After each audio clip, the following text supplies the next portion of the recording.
I give in, I am through. My sickness unto you. I give in, I am through. My sickness unto you. I give in, I am through. My sickness unto you. I give in, I am through. My sickness unto you.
It's kind of tough not to air guitar when you got Trivium playing in the Mustang, man. I'm sorry.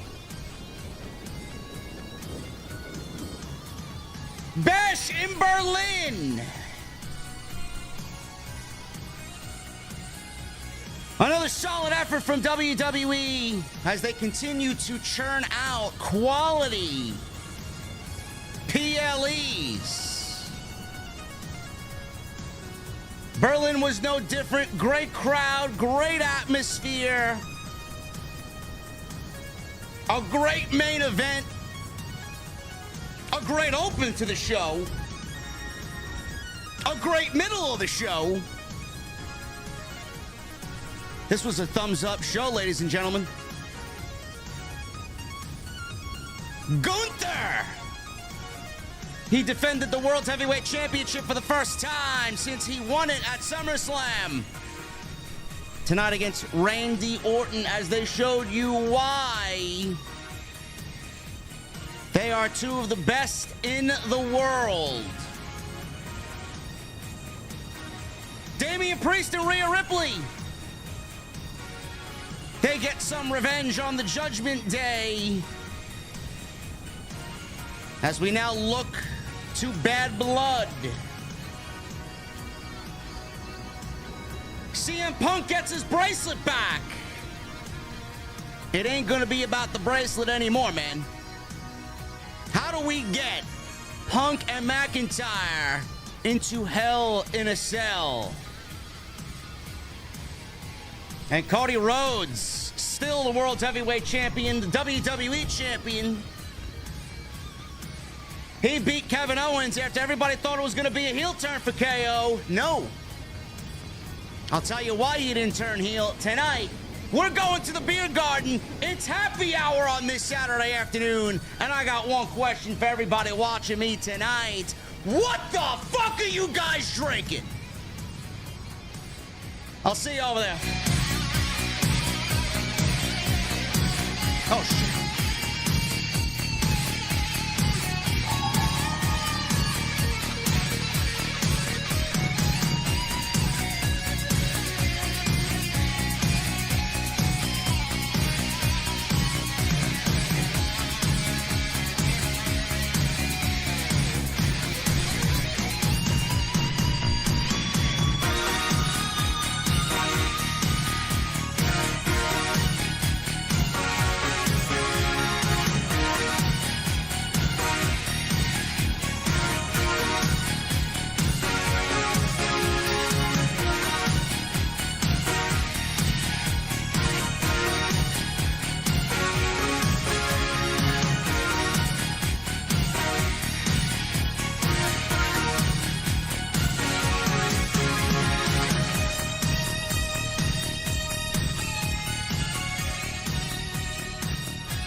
Why has Triple H been so successful? Why is Triple H running WWE better than Vince McMahon and Bruce Pritchard on Monday and Friday night? Long-term booking.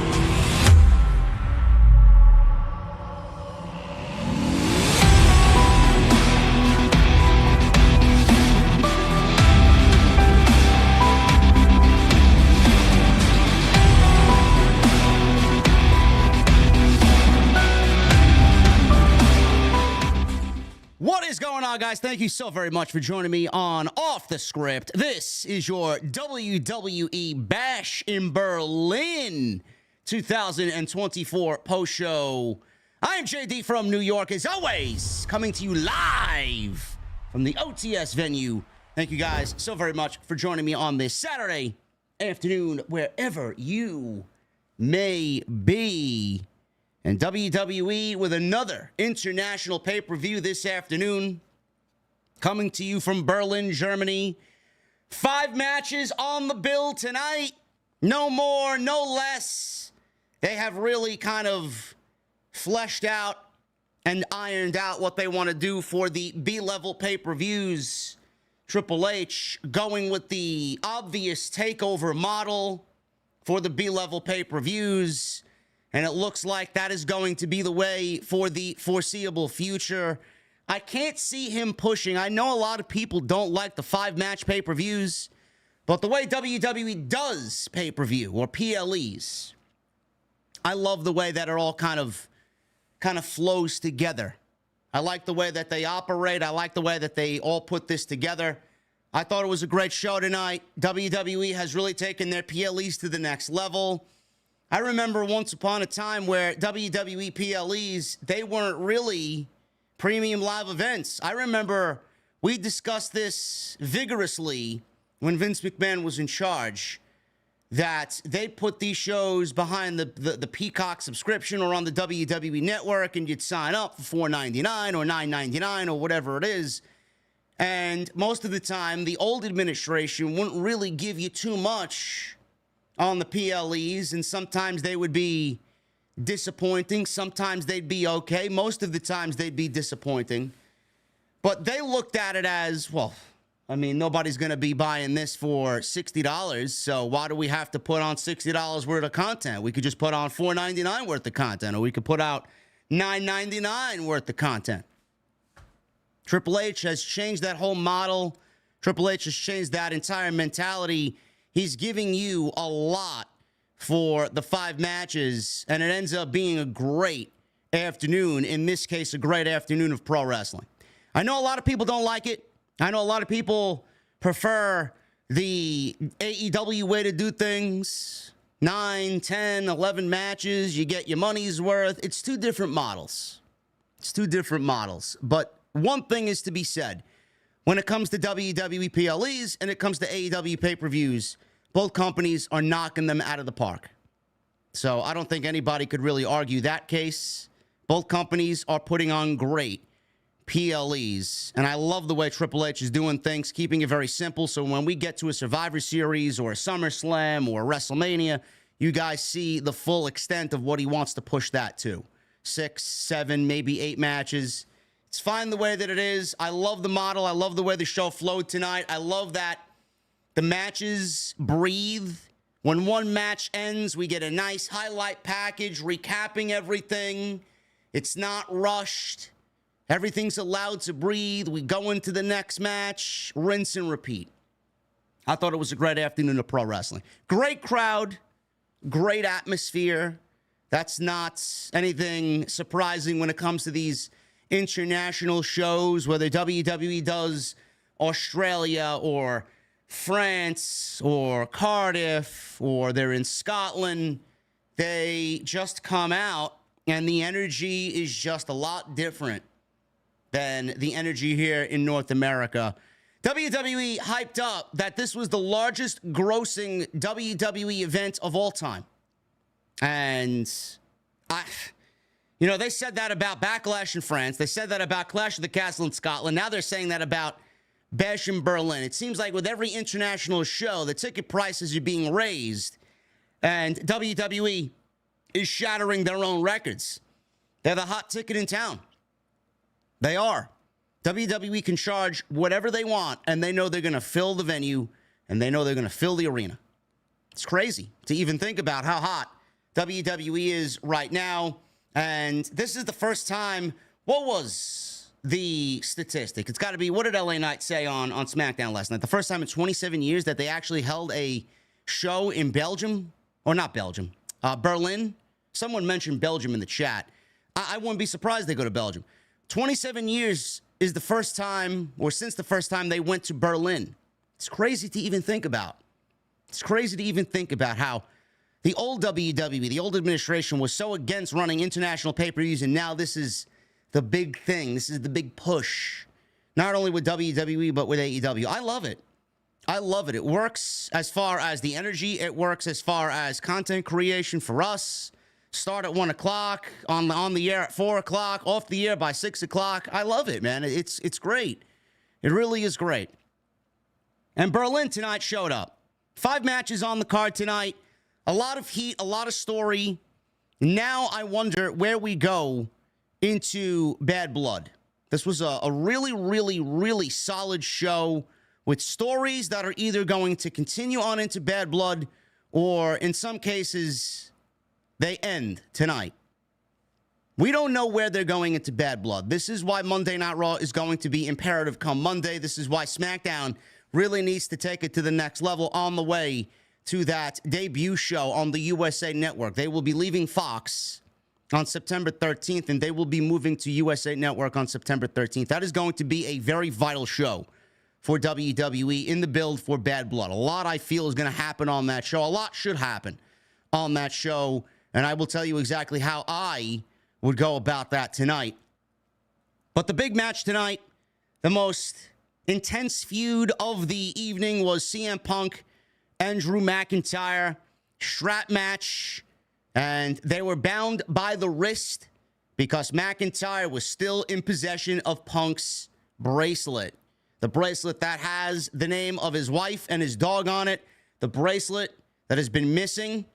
And Punk finally got it back tonight, and now he is whole. But if you guys think this feud is over, I've seen some people floating around the idea that this is over. They get to move on now. I wonder what Punk does going into Bad Blood. I'll tell you exactly what Punk is doing into Bad Blood. Punk is wrestling Drew McIntyre at Bad Blood. This match will be inside Hell in a Cell. The entire feud has been built to go through SummerSlam, to go through Berlin, and then go through Bad Blood. WWE announced Bad Blood and the anniversary of Hell in a Cell. 25 years of Hell in a Cell. Bad Blood is not even on the pay-per-view calendar before this year. And they're bringing it back to celebrate the anniversary of the first ever Hell in a Cell in the same arena. And you don't think they're going to do these two guys inside Hell in a Cell to celebrate that? Come on now. I can't wait to see how it plays out. But the biggest question coming out of this thing is, how does it play out? Punk got his bracelet back. It's clearly not going to be about the bracelet. The feud cannot be about the bracelet anymore. They needed to end that tonight, and they did exactly that. What is McIntyre going to do now that he lost to Punk? He had the bracelet. He lost the bracelet. He beat Punk at SummerSlam. He lost to Punk at Bash in Berlin. You know Drew McIntyre is not going to sit with this on the airplane ride home, and he's not going to sit with this. It's not going to be a good night for Drew McIntyre. He's already probably thinking about how he's going to get back at CM Punk come Monday. What exactly will that be? Nobody knows. The biggest question coming out of this is, how are they going to take this feud into the next chapter, into the next level, to make it feel like it belongs inside Hell in a Cell? The one problem that WWE's had, especially in the later stages of its life cycle with the Hell in a Cell structure, was most of the matches that they tried to put inside Hell in a Cell did not belong inside Hell in a Cell. Most of the matches they put inside Hell in a Cell did not warrant the feud to be inside Hell in a Cell. In some cases, WWE started feuds inside Hell in a Cell. The most egregious one was Sasha Banks and Bayley. Remember that? They started their feud inside Hell in a Cell. That's how fucking stupid Vince McMahon was. He didn't give a fuck. He didn't give a shit about the feud. He didn't give a shit about the structure or the gimmick. Hell in a Cell should be used as a blow-off. The absence of it on television is going to make it a beautiful sight when we see it inside that arena in Atlanta, Georgia on October 5th.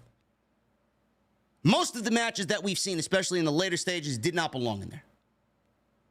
It did not start out that way. They just used it as a gimmick, as a selling point. Hey, man, we're going to put a Hell in a Cell on this show.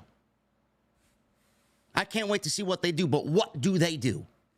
What do they do? We got 5 weeks. 5 weeks of television before we get into Bad Blood.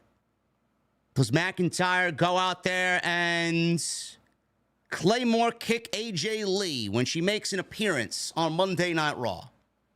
Do we really want to bring AJ Lee, who is one of the more beloved females in the entire history of the WWE Women's Revolution, do we want to bring her back as a secondary character in the CM Punk Drew McIntyre story and have that be bad blood. I like it, but it would work better if AJ was actually back herself and doing things on television for herself in the women's division. We're going to bring her back as a secondary player in this feud to get blasted in the face with a Claymore kick. I'd love to see it. I just don't see that playing out the way everybody kind of envisions. That's a huge fantasy booking scenario. I don't know. Does Larry get involved? You know, Cody Rhodes retired his dog from traveling on the road. Larry has made some appearances backstage in and around pro wrestling shows. Is Larry about to get retired? I don't know. Does Drew McIntyre kidnap Larry? Does Drew McIntyre break the bracelet on live television? Does he get it back after a fucking sneak attack? Does he break the bracelet, rip the bracelet live on air, scattering it into a million pieces? Is that what's going to kickstart bad blood? I don't know. I don't know. You know, good home invasion sounds good too. You know? You know, I see a lot of people saying, well, what about a 3 stages of hell? What about a last man standing match? Guys, no. You know, you guys are coming up with a bunch of matches that don't make sense in this case. Why would you do a last man standing match at the one show you're bringing back to celebrate the anniversary of Hell in a Cell? I don't get it. It's the one feud that's been building up more than any other feud in the company, and you want to do a last man standing match? Thank God some of you are not booking the fucking show. Does he break the bracelet after getting it back in the next 5 weeks and scatter the pieces all about the ring? I don't know. Like I said, a good home invasion would do well in this case. Imagine Drew McIntyre showing up to CM Punk's condo in Chicago and absolutely going ballistic like he's committing a murder. Claymore kicking him right in his living room while he's watching a fucking college football game or something, drinking a coffee. A nice home invasion would be great. I don't know. WWE's got some brainstorming to do, because this is absolutely leading both Punk and McIntyre inside Hell in a Cell. How do we get there? That's the biggest question coming out of this match. Punk won. He got the bracelet back. I thought it was a great match. Punk looked great. He looked a lot better tonight than he did at SummerSlam. And I like this match better than the one at SummerSlam because there was a lot of focus on Seth Rollins being the special guest referee. I like the fact that the focus was on Punk and McIntyre, both of them being bound by the strap and both of them struggling with each other without having to worry about the antics or the funny costumes or Seth Rollins calling it right down the middle. I like the fact that tonight was about them and them only. And I love the fact that they did old school rules for the strap match. Touch each individual corner. The first person to touch all 4 corners gets the victory. It adds a level of intrigue. It adds a level of interest. Whereas if it was just both guys bound by the strap and it ends via pinfall or submission, there really isn't much to that. You didn't want to pin or submit either guy here in the middle of what is going to be a 3-match feud. They already pinned Punk at SummerSlam, and that was by nefarious means of the referee. Now we get nobody being pinned here. So not only did McIntyre lose the match, he still remains unpinned by CM Punk. So he's got to get that victory over Drew McIntyre inside Hell in a Cell, and then he can go on to worry about whatever he's got to worry about next. He did make, his statement known that he wants a world championship. He wants the main event WrestleMania. How he gets there, what's next? Is he going to go through Rollins? Does he got to go through Seth Rollins to get to the Royal Rumble, to get to WrestleMania? I don't know. But I like the way all of it played out. I thought tonight was so much better than what they did at SummerSlam. So much better. You might not have liked the SummerSlam match as much as I did. Some people loved it. Some people didn't like it. I thought what they did and the performances by both, it's absolutely blew SummerSlam's match out of the water. But that one question, how do we get, over the next 5 weeks, both Punk and McIntyre firmly planted inside Hell in a Cell with the match absolutely making sense for the finale of their feud. It's going to be very interesting next 5 weeks. Cody Rhodes. He wrestled Kevin Owens in the open of the show. I wasn't surprised.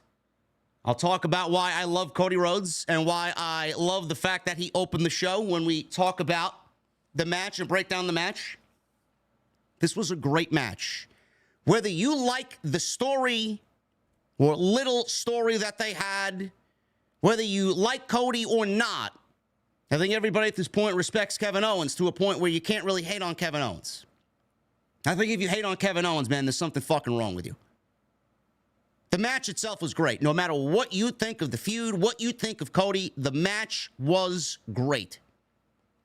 The string of Cody Rhodes' great pro wrestling matches as WWE Champion continues. 2 against AJ Styles, 1 at Backlash, the next one at Clash of the Castle. And then we got Logan Paul in Saudi Arabia, which itself, we all know why that match was made. There was no story there. But they wanted Logan in the main event. They booked it. They got what they want. It ended up being a great match. And then we get this match. The match with Solo doesn't count. The match at SummerSlam with Solo absolutely doesn't count. Nobody gives a fuck, and nobody wants to see that rematch. I think the only people that want to see that match are Solo and the Bloodline. That's it. And whatever other member of the Anoa'i family. Nobody of interest here watching the show wants to see Cody Rhodes and Solo Sikoa. Cody Rhodes and Kevin Owens delivered in the ring as far as a story. It was all about Kevin Owens not wanting the match because he felt like he didn't deserve it. He got the match anyway. Then can they coexist? Kevin Owens, known for turning on his friends. He was being teased about it by A-Town Down Under on SmackDown. Cody then kind of looked at him and said, you know what? Yeah, your history is there. I'm just going to have to deal with it if we eventually get there. And then they do coexist. And then we get what we got on Friday Night SmackDown last night, where Kevin Owens believes Cody isn't being truthful with him. Kevin Owens thinks that he's got a bum knee, and he doesn't want to wrestle Cody Rhodes if he's not 100%. Cody exclaims to him that he is 100%. Don't worry about the knee. You're just making excuses. Cody sees something in KO that KO doesn't see. So we get to tonight. And KO and Cody wrestle until the knee does become a problem. And at that point, KO didn't want to use his old tactics to try and win the WWE title, which inevitably were his downfall. And he ended up losing. But the story was there in the match. Another great match for Cody Rhodes and a great match between these two. What happens next? A lot of people were like, oh, Kevin Owens is turning heel. Or the hug at the end of the match where they both embraced tonight. Oh, Kevin Owens is going heel. He had this blank look on his face. Why would Kevin Owens go heel? I don't get it. You know, I know a lot of people are claiming that Kevin Owens needs to go heel because there's no top heels on Friday Night SmackDown for Cody Rhodes to work with. Why would Kevin Owens go heel when he's been battling the Bloodline for as long as anybody known to the WWE roster? Why would he turn on Cody Rhodes? So he's going to turn on Cody Rhodes and then just forget about everything that he's had to put himself through battling the Bloodline for this? I don't see that making sense. As a human being, I wouldn't do that. That doesn't make any sense to me whatsoever. I know I wouldn't make that decision. Kevin Owens lost. He lost clean. That's it. There's no reason to turn your back on Cody Rhodes. Kevin Owens is going to play an integral part in this. He's going to continue to battle alongside Cody Rhodes.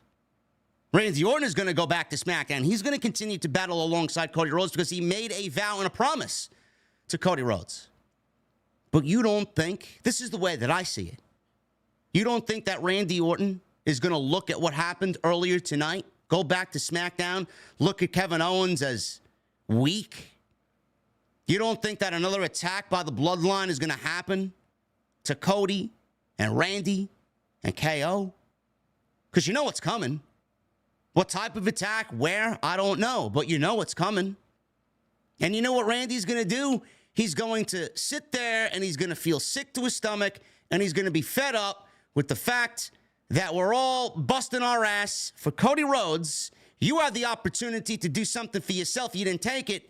I'm going to fucking take it. I'm going to change this shit. Enough of this shit. I'm Randy fucking Orton. I don't need to be the backup to anybody. I should be the champion. And he continues to lose. He continues to go to bat for Cody. He continues to eye the WWE Championship. He hasn't won a pay-per-view match in 40-something pay-per-views.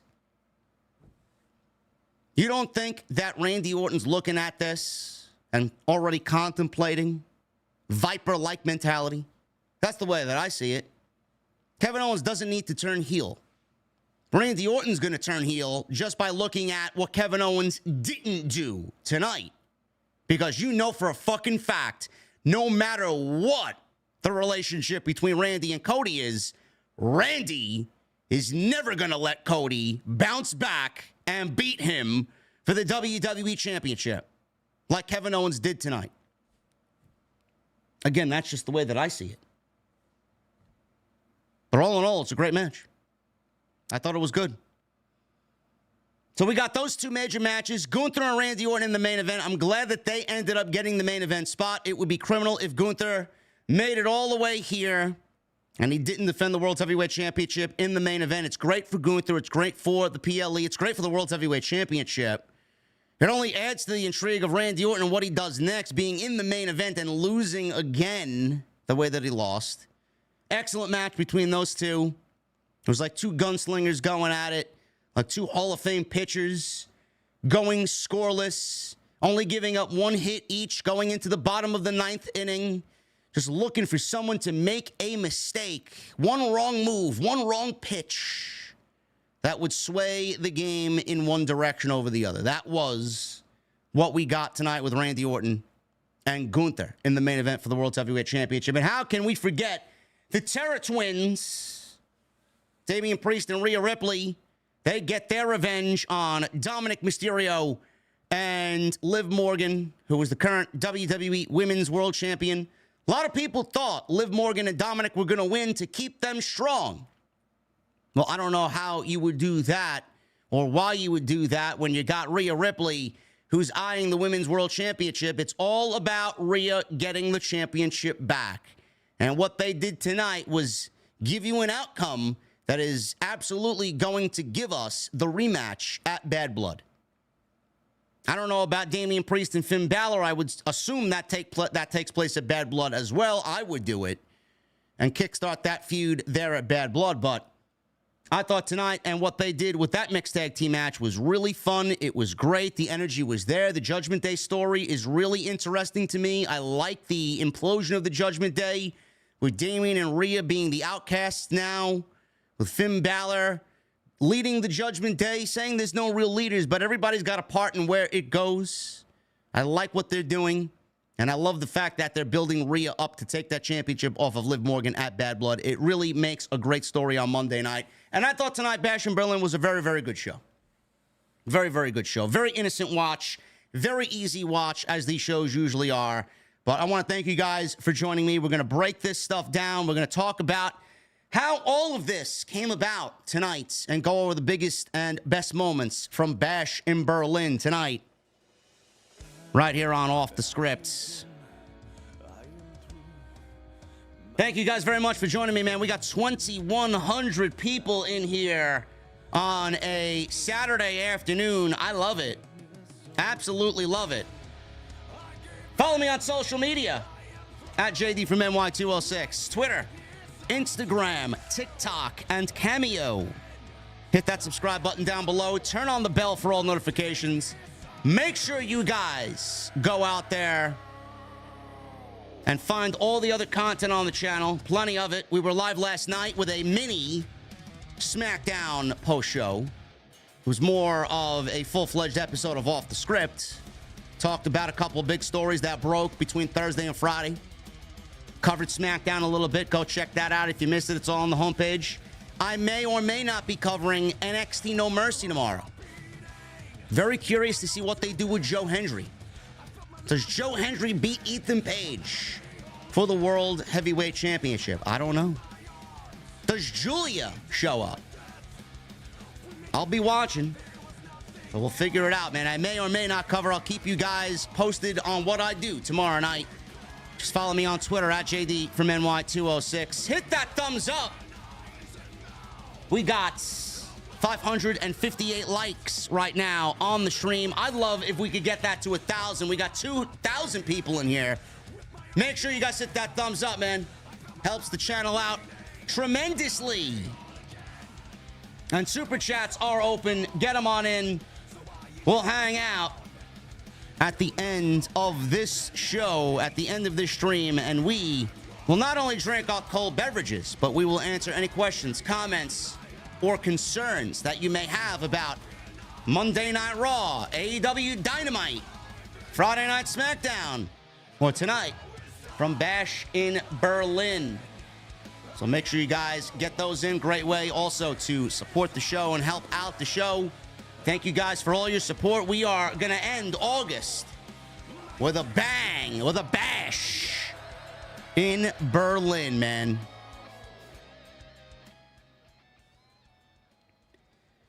We start with Cody Rhodes and Kevin Owens for the WWE Championship. Cody opens the show to give Gunther the main event of Bash in Berlin. Now, I'm sure that this was probably the plan all along, but I want to shout out Cody Rhodes for this because I could absolutely see him. You know, a lot of the times you envision someone at that position being very political and wanting to throw his weight around. Cody Rhodes is the type of champion that is going to let everybody eat sitting at the table. No matter if he is the WWE champion or not, the face of the company, the leader of this locker room right now, the man, the number one guy that they have entrusted to put the belt on and take the company to where it needs to go into 2024, into 2025. Selfless is Cody Rhodes. You just think about someone in that position. No, I need to be the main event. I'm the WWE champion. He opened the fucking show. He has got no problem setting the tone for the rest of the show. He's got no problem opening the show and letting others in this moment share in the moment and be in the main event like they truly deserve. Again, you don't see that all the time. You don't. So shout out to him, and good decision by WWE to get Gunther and Randy Orton in the main event. This was a great match, like I mentioned before. Again, you might not like the story, and you might not like Cody Rhodes as WWE champion, but one thing is for certain. The matches that he's churned out so far in this reign as champion have been great matches. Does Cody need some story? Absolutely. Does Cody need something that we can all rally behind him in? Absolutely. And there's only one man right now on Friday Night SmackDown, and that is Randy Orton. That is the only guy I want to see next for Cody Rhodes. I don't want to see Solo Sikoa. I don't want to see anybody in the bloodline. I'm not interested in another Roman Reigns match. I'm not interested in seeing Jacob Fatu. I want to see Randy Orton. That's it. That's the only one that makes sense. So WWE had these guys come on in here as good friends who respect each other with the idea that KO may turn and KO may dip back into bad habits. That did not happen tonight.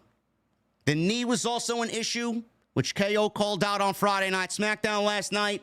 He wanted Cody Rhodes to be 100% if he was going to be awarded this championship match, a championship match that he never wanted to begin with.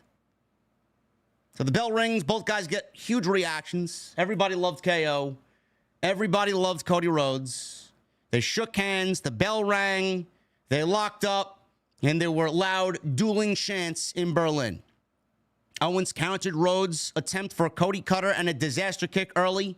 They countered each other's finishers, which I will talk about at the end of the match, which I have a major problem with. They countered each other's finish. Cody countered the stunner. KO countered Crossroads. They went nose to nose, and all of a sudden, they were not friends anymore. Owens caught Rhodes' suicide dive attempt, hit a cannonball off the apron. Rhodes knocked Owens off the apron with a disaster kick and hits a nasty suicide dive.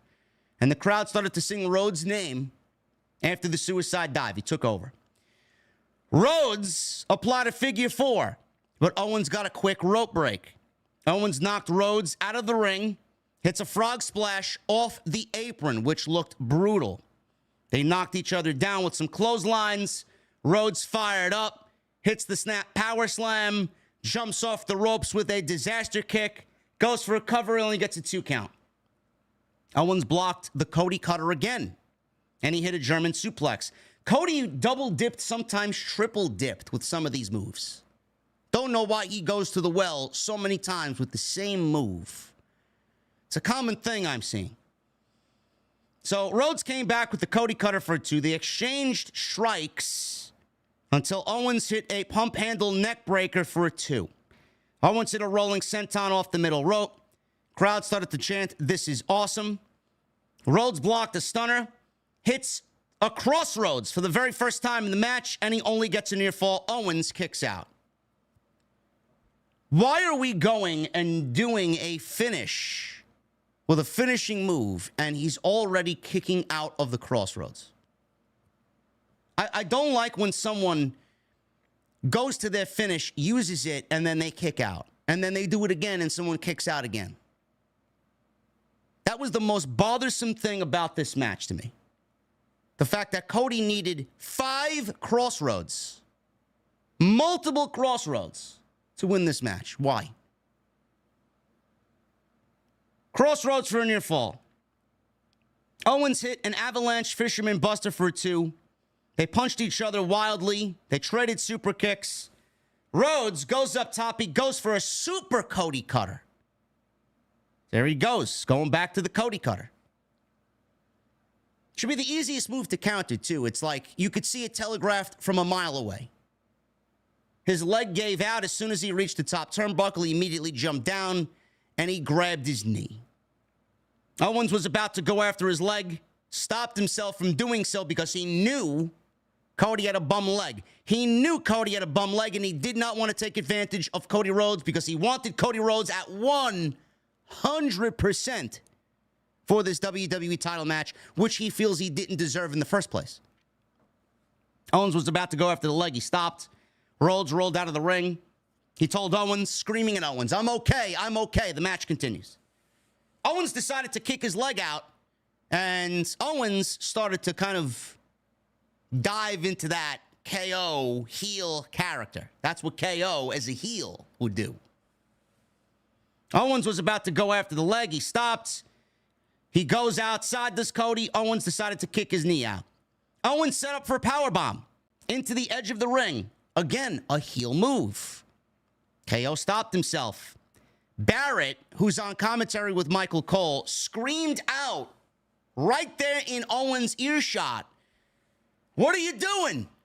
Finish him off. You could have had the match won. What are you doing? Why are you wasting time?" Owens looked over at Wade Barrett, who looked him in the face and said he didn't have the killer instinct to go and finish Cody Rhodes off. Owens told him, "Shut up, you idiot." He rolled Cody back into the ring. He hits a stunner. Cody kicks out at a 2. Rhodes hit consecutive Crossroads, but Owens reversed a third one and hit a stunner for a near fall. Crowd chanted, "Holy shit, holy shit." Owens tried for a senton bomb off the top, or swanton bomb off the top. Rhodes got his knees up. That hurt, and Cody with the injured knee clearly got hurt a little bit more. He managed to get up and hit a 5th Crossroads on KO. He finally pins Kevin Owens 1, 2, 3 and retains the WWE Championship. Owens retreated to the corner after he got up after a little bit. Rhodes is up. He's wearing the WWE title around his waist. He's playing up to the crowd, holding his hands in the air. He's waiting for KO to come to his senses again. He wants to show some appreciation for Kevin Owens, shake his hand, give him a hug, tell him that they're still very good friends even after tonight. Owens was dejected when he finally came to. He turned his back as Rhodes tried to embrace him. Owens eventually hugged Rhodes, raised his hand, shoved the camera out of the way, but KO had this dejected look on his face, like a blank stare. A lot of people on social media thought he was going to turn right there on Cody. I'm glad that he didn't. It's not about KO. It's not about KO turning on Cody. It's not about KO winning the WWE Championship. This guy never deserved the championship to begin with. His own words. His win-loss record doesn't show that he deserves a championship match. Cody gave him one out of the goodness of his heart because he tried to give back for KO helping him against the bloodline. Kevin Owens got it, and he lost. There's no reason for KO to feel or look dejected or turn on Cody. It's not his story. Now, you take Randy Orton from his match with Gunther and you plug him into this story where this was the threesome that was battling the bloodline. And then you take Randy Orton, who is a fucking snake. He's a viper. And you take Randy Orton, who lost his championship match with Gunther, and you put him in this storyline. He gets back to SmackDown, and what has happened since his departure for the last 4 weeks, he's been having fun on Monday Night Raw. He comes back to SmackDown, business as usual. He's going to look at Cody and say, well, you know, I was helping you alongside KO. Where's my title match? You gave this guy a championship match. He feels like he didn't deserve it. You gave him one to help him out, to show appreciation. Where's my title match? KO's story is not to turn on Cody. Randy Orton's going to look at that and say, where's my title match? He's also going to look at what happened here and tell KO, yeah, Wade Barrett said you didn't have that killer instinct. You went about it the wrong way. Where's the old KO?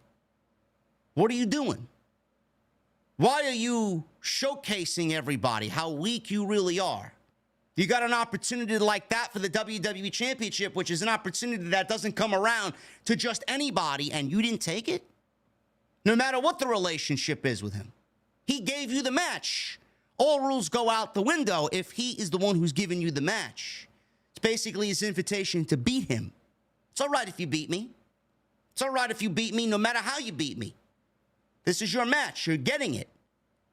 You don't think Randy Orton's going to have something to say about that? It just doesn't make any sense for KO to turn on Cody Rhodes. It's not his story to turn.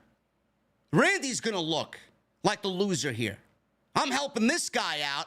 Again, we're getting beat up by the bloodline. How many times have we been beaten up by the bloodline to help this guy? And I don't get any appreciation. I don't get my championship match. Solo Sikoa on Friday Night SmackDown challenged Cody Rhodes or Kevin Owens, whoever won this match. Obviously, Cody Rhodes won this match. He retained the WWE title. He challenged the winner of this match to a championship match. Don't know when, don't know where. Everybody's saying, oh, it's going to happen at Bad Blood. Why would it happen at Bad Blood? Why would you go and run Solo Sikoa and Cody Rhodes on PLE again after SummerSlam, where they had a Bloodline Rules match? You gave us a match that typically is a blow-off to start this series of matches. It's the old Vince method. Now, let's go with the gimmick match first. What are you going to do as a follow-up? I don't know why you would want to see that match to begin with on pay-per-view for a second time, when the first time at SummerSlam we got it, and the time before that where they wrestled on, I think it was a Raw or a SmackDown, whatever the case may be, they were never really all that entertaining to begin with. There's nobody asking for a rematch between Solo Sikoa and Cody Rhodes. Nobody wants to see it. Nobody cares. You know where I would do Cody Rhodes and Solo Sikoa? I would do Cody Rhodes defending the WWE Championship against Solo Sikoa on September 13th, Friday Night SmackDown, when they debut back on the USA Network. That first show coming off of Fox is when I do Cody Rhodes versus Solo Sikoa. It would also be the time where I take Randy Orton and I turn him heel. And I turn Randy Orton on Cody, and KO is there as a backup for Cody, and he also gets one too. Randy Orton is done pandering to the weak. Randy Orton is done pandering to losers. Randy Orton is done being second and third fiddle. He's done being a fucking hype man. He's done being backup. He's done being Cody Rhodes' buffer for the bloodline. That's where I do it. Cody Rhodes versus Solo Sikoa, September 13th on Friday Night SmackDown, USA Network, and Randy turns heel there. The reason I say there is because not only would I rather see that on SmackDown and not at Bad Blood, that's number one. Number two, Roman Reigns has not been booked for that show after previously being announced. They pulled Roman Reigns from that show, from that advertisement. Now, I fully expected him to be there. The fact that they pulled him, I don't know. Do they want to keep Roman's next appearance a surprise? I don't know what they're planning. Because if you have Roman come back on that debut episode, and then you do Roman on the same show doing something with the bloodline, and then you do Randy's turn, you want one to really kind of be above the other. You don't want them to share the spotlight because they're going to get lost. You want one to stand on its own, and then you do something else on another night for the other storyline. I don't know if it's a smart move to do them both on the same night. That's why I do Randy Orton versus Cody Rhodes. We do not need Solo versus Cody at Bad Blood. We don't need Kevin Owens versus Cody in a rematch at Bad Blood. I don't care. It's over. He lost. He lost clean. A heel turn is not going to change the fact that KO is not winning the championship from Cody Rhodes. So you're taking him as a loser tonight to only have him lose again? And what happens when he turns heel? He loses to Cody. What happens then? He's a heel as a loser. It doesn't make any sense. Whereas if you take Randy and you turn him on September 13th and Cody is heartbroken, you book the match, Cody, Randy, Bad Blood, and Randy wins the WWE title. Not only do you kill two birds with one stone, you've now injected story into Friday Night SmackDown that is absolutely desperately needed. Kill two birds with one stone. That and Cody is now back in chase mode. For all the people that don't like Cody's title reign, the fact that it's boring, he's a boring champion, how many of you people will be pleased when Cody Rhodes drops that title to someone like Randy Orton and Cody goes back into chase mode? As soon as he goes back into chase mode, story will be told. Their history and legacy, their history as Cody Rhodes and the Rhodes family and Randy Orton with his family legacy. The fact that Randy Orton and the veteran status that he has, that he holds in this company. What he's done for Cody's career to even get to where he is today, man. The story that could be told, the dialogue that could be given to us on a weekly basis with Friday Night SmackDown. That's what we need. That's what we need. The first time Cody and Randy happens, Cody's losing the WWE title.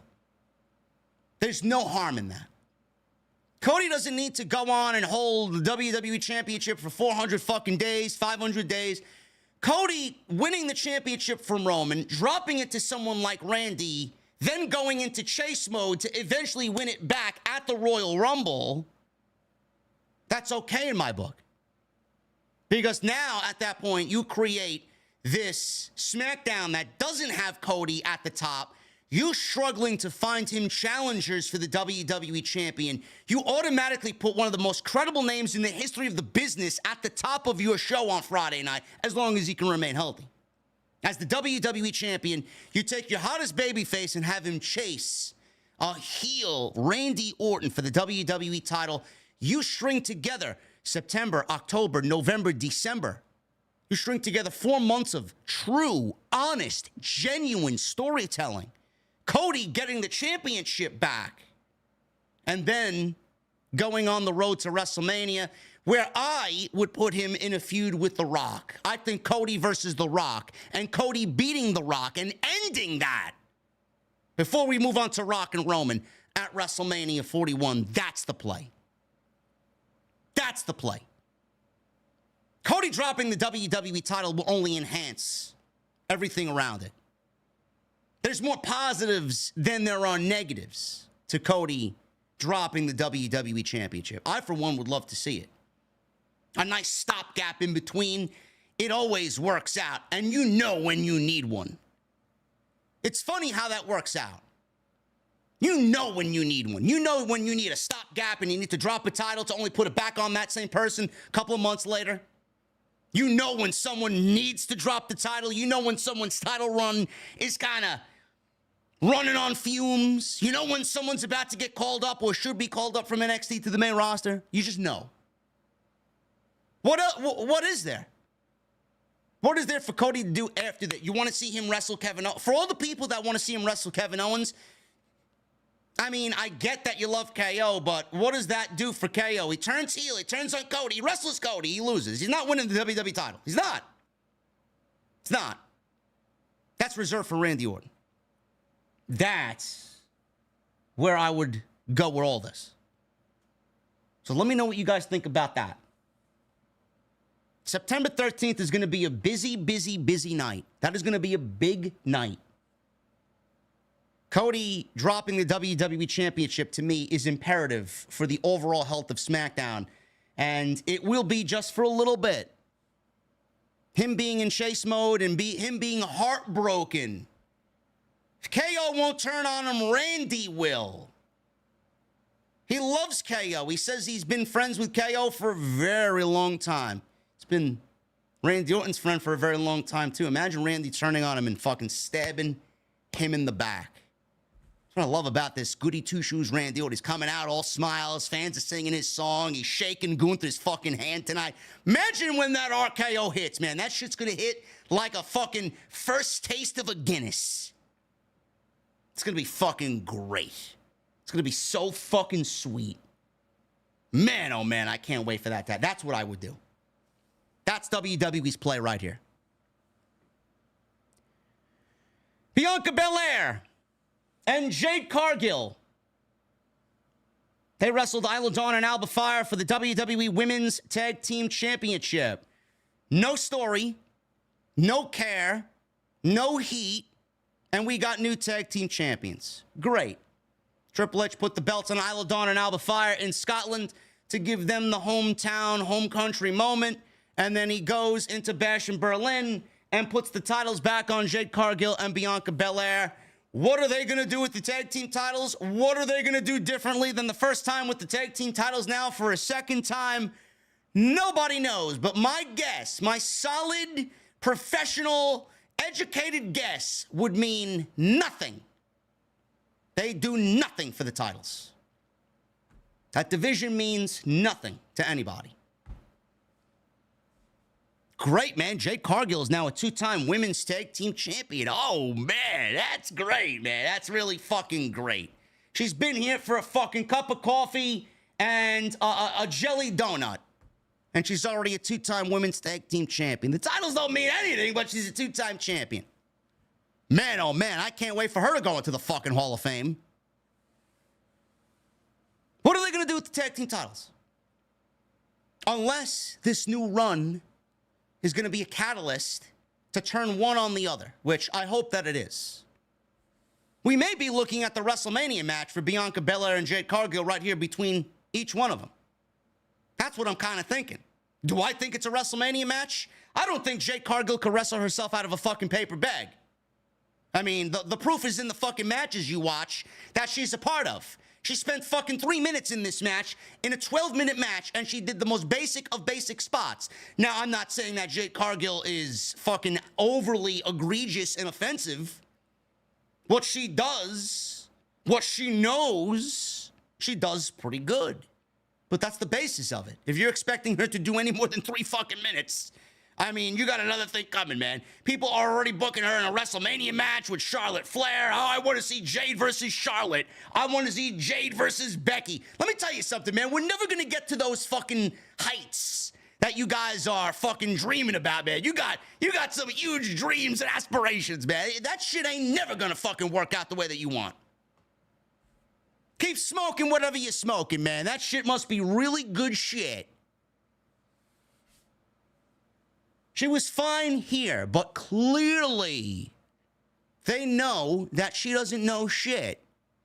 And they let her do the most basic of basic shit, and she does it. And people eat it up. Good for her. Good for them. Am I terribly excited when I see her get into the ring? No, I'm not. Am I terribly excited when I see a tag team championship match in the women's division? No, I'm not. I'm not. But I'll keep reiterating this point. I think Bianca Belair needs a fucking heel turn, to be quite honest with you. I think what we've gotten with Bianca has gotten so stale to a point where she needs to grow and mature into a nasty bitch. This is her division. I want to see it.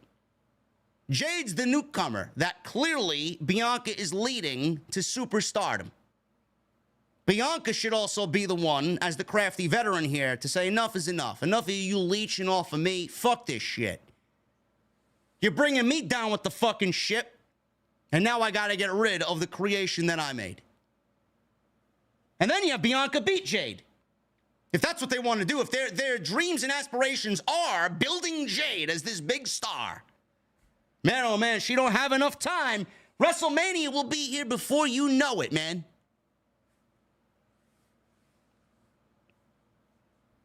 "12 minutes. Belair was in control. She started the match as per usual. Jade never starts these things. That means she would actually have to wrestle. Cargill decided to interject, but Fire hit her with a suicide dive. We got the Unholy Union working over Belair for a while. Alba Fire gave her a tornado DDT, kicking Cargill off the apron, taking her out of the match for a little bit. Belair fought back, made the hot tag to Jade Cargill, who knocked both women over. She gave Dawn a spine buster and Alba Fire a fallaway slam. She gave Isla Dawn what looked to be a modified jackhammer for a 2 count. Belair tagged back in. She also did, by the way, Jade, I don't want to leave anything out because she did very little. She does those big stinger splashes in the corner, and she gets the crowd hyped up. Belair then tagged back in. Isla Dawn and Alba Fire gave her a combo gory bomb and a flatliner, which I think looks like a great move, man. I think that's a solid double team move there by the ladies. Cargill broke up the cover. Jade and Belair worked together, and Cargill slammed Belair onto Alba Fire. In what she did, she looked like she picked her up in a razor's edge position and then dropped her down face first. So they got a 2 count out of that. Fire tried for a senton bomb with Belair on her back and got the knees up.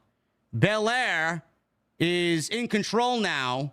So Cargill and Belair both get Dawn with a combo DDT into a German suplex, and Cargill pinned Isla Dawn for the 1, 2, 3. And they are the new women's tag team champions. Great, man. Oh, man. You know, I botched more than Jade Cargill did tonight, man. I botched the window going up in the dark horse and driving away in the intro, man. I forgot to hit the right button. Look at that. Everybody botches on any given night, man. Jade didn't hear it tonight, but you see the weakness in her game. They are keeping her in these tag team matches because she don't know anything outside of what you saw here. Yet everybody wants this Jade and Bianca, Jade and Rhea, Jade and Charlotte, Jade and this one, Jade and Becky, Jade and Roxanne, Jade and Tiffany, Jade and Bayley. I mean, could put Jade in there with anybody. That doesn't mean she's going to be, you know, the next coming of fucking Lita or Trish Stratus or whoever. There's nothing there. What is so special that I'm not seeing? Has WWE made Jade any better than what we've seen in AEW? I don't think so. Does she look like a bigger star? Of course she does. Of course she does. The WWE production can make me look like a fucking star if they wanted. But it's the same Jade. So what are we actually hyping up here, man? Or is everybody a fucking sheep in the community and they all follow each other like lemmings off the fucking edge of the mountain? Does anybody operate with a single thought of their own, or do they all go off each other like one fucking united front with one fucking brain cell? So half of the community are a bunch of fucking imbeciles, man. They don't know what the fuck they're talking about. And pulling a real opinion out of these fucking people is like fucking pulling teeth. It's like Isaac Yankem. It's painful to get a real fucking opinion out of these people. It's painful to get a genuine fucking take and a real opinion from these people. They'll never say what I said here because they know it's fucking true. God forbid they gotta go to a media scrum or a fucking interview before the fucking PLE and they gotta interview Jade. And she sees, oh, aren't you the guy that told me I was green? Would you rather me lie to you? You got two eyes. What if I came on here and told you guys, man, Jade, oh man, she's coming along great. She's got that Bret Hart in her, man. Oh, she's learning a lot in the Performance Center, man. Oh, man, she's so much better than she was under Tony Khan. It's the second coming of Mr. Perfect over here. How would you look at me? I'd lose half my fucking audience if I was that disingenuous. You see how that works? Toxic positivity is a cancer. People want honest, upfront, truthful opinions. That's why I've never wavered and never moved away from the goal here. Always be honest. If Jade was good, I'd let you know. If Jade was getting better, I'd let you know. Man, when did she debut? January? Man, we're 9 months into the year, man. We got 3 months left in 2024. Has she gotten any better? The answer is no. No. Any more questions? Tag team champions mean shit. Give them to me, let me burn them, and piss out the fucking flames. Because that's all they're fucking worth. I say it every fucking time. Are they needed? Abolish this tag team, turn one on the other, get rid of them, and give me a singles women's championship on either Raw or SmackDown. That would be better. But you're pushing a dead narrative. Dead tag team titles lead to dead television, leads to no interest. Yet, they somehow continue to push it. Why? Why? Because the mark fucking podcasters and the mark fucking journalists, they eat this shit up. The slop that you feed them, they eat it up and happily sit there with a smile on their face. Fuck this. Tired of it. There's one thing I hate. It's wasting my time watching fucking television, man. You're wasting minutes of precious television time for this. What does it mean to anybody outside the WWE bubble? Nothing. Awful.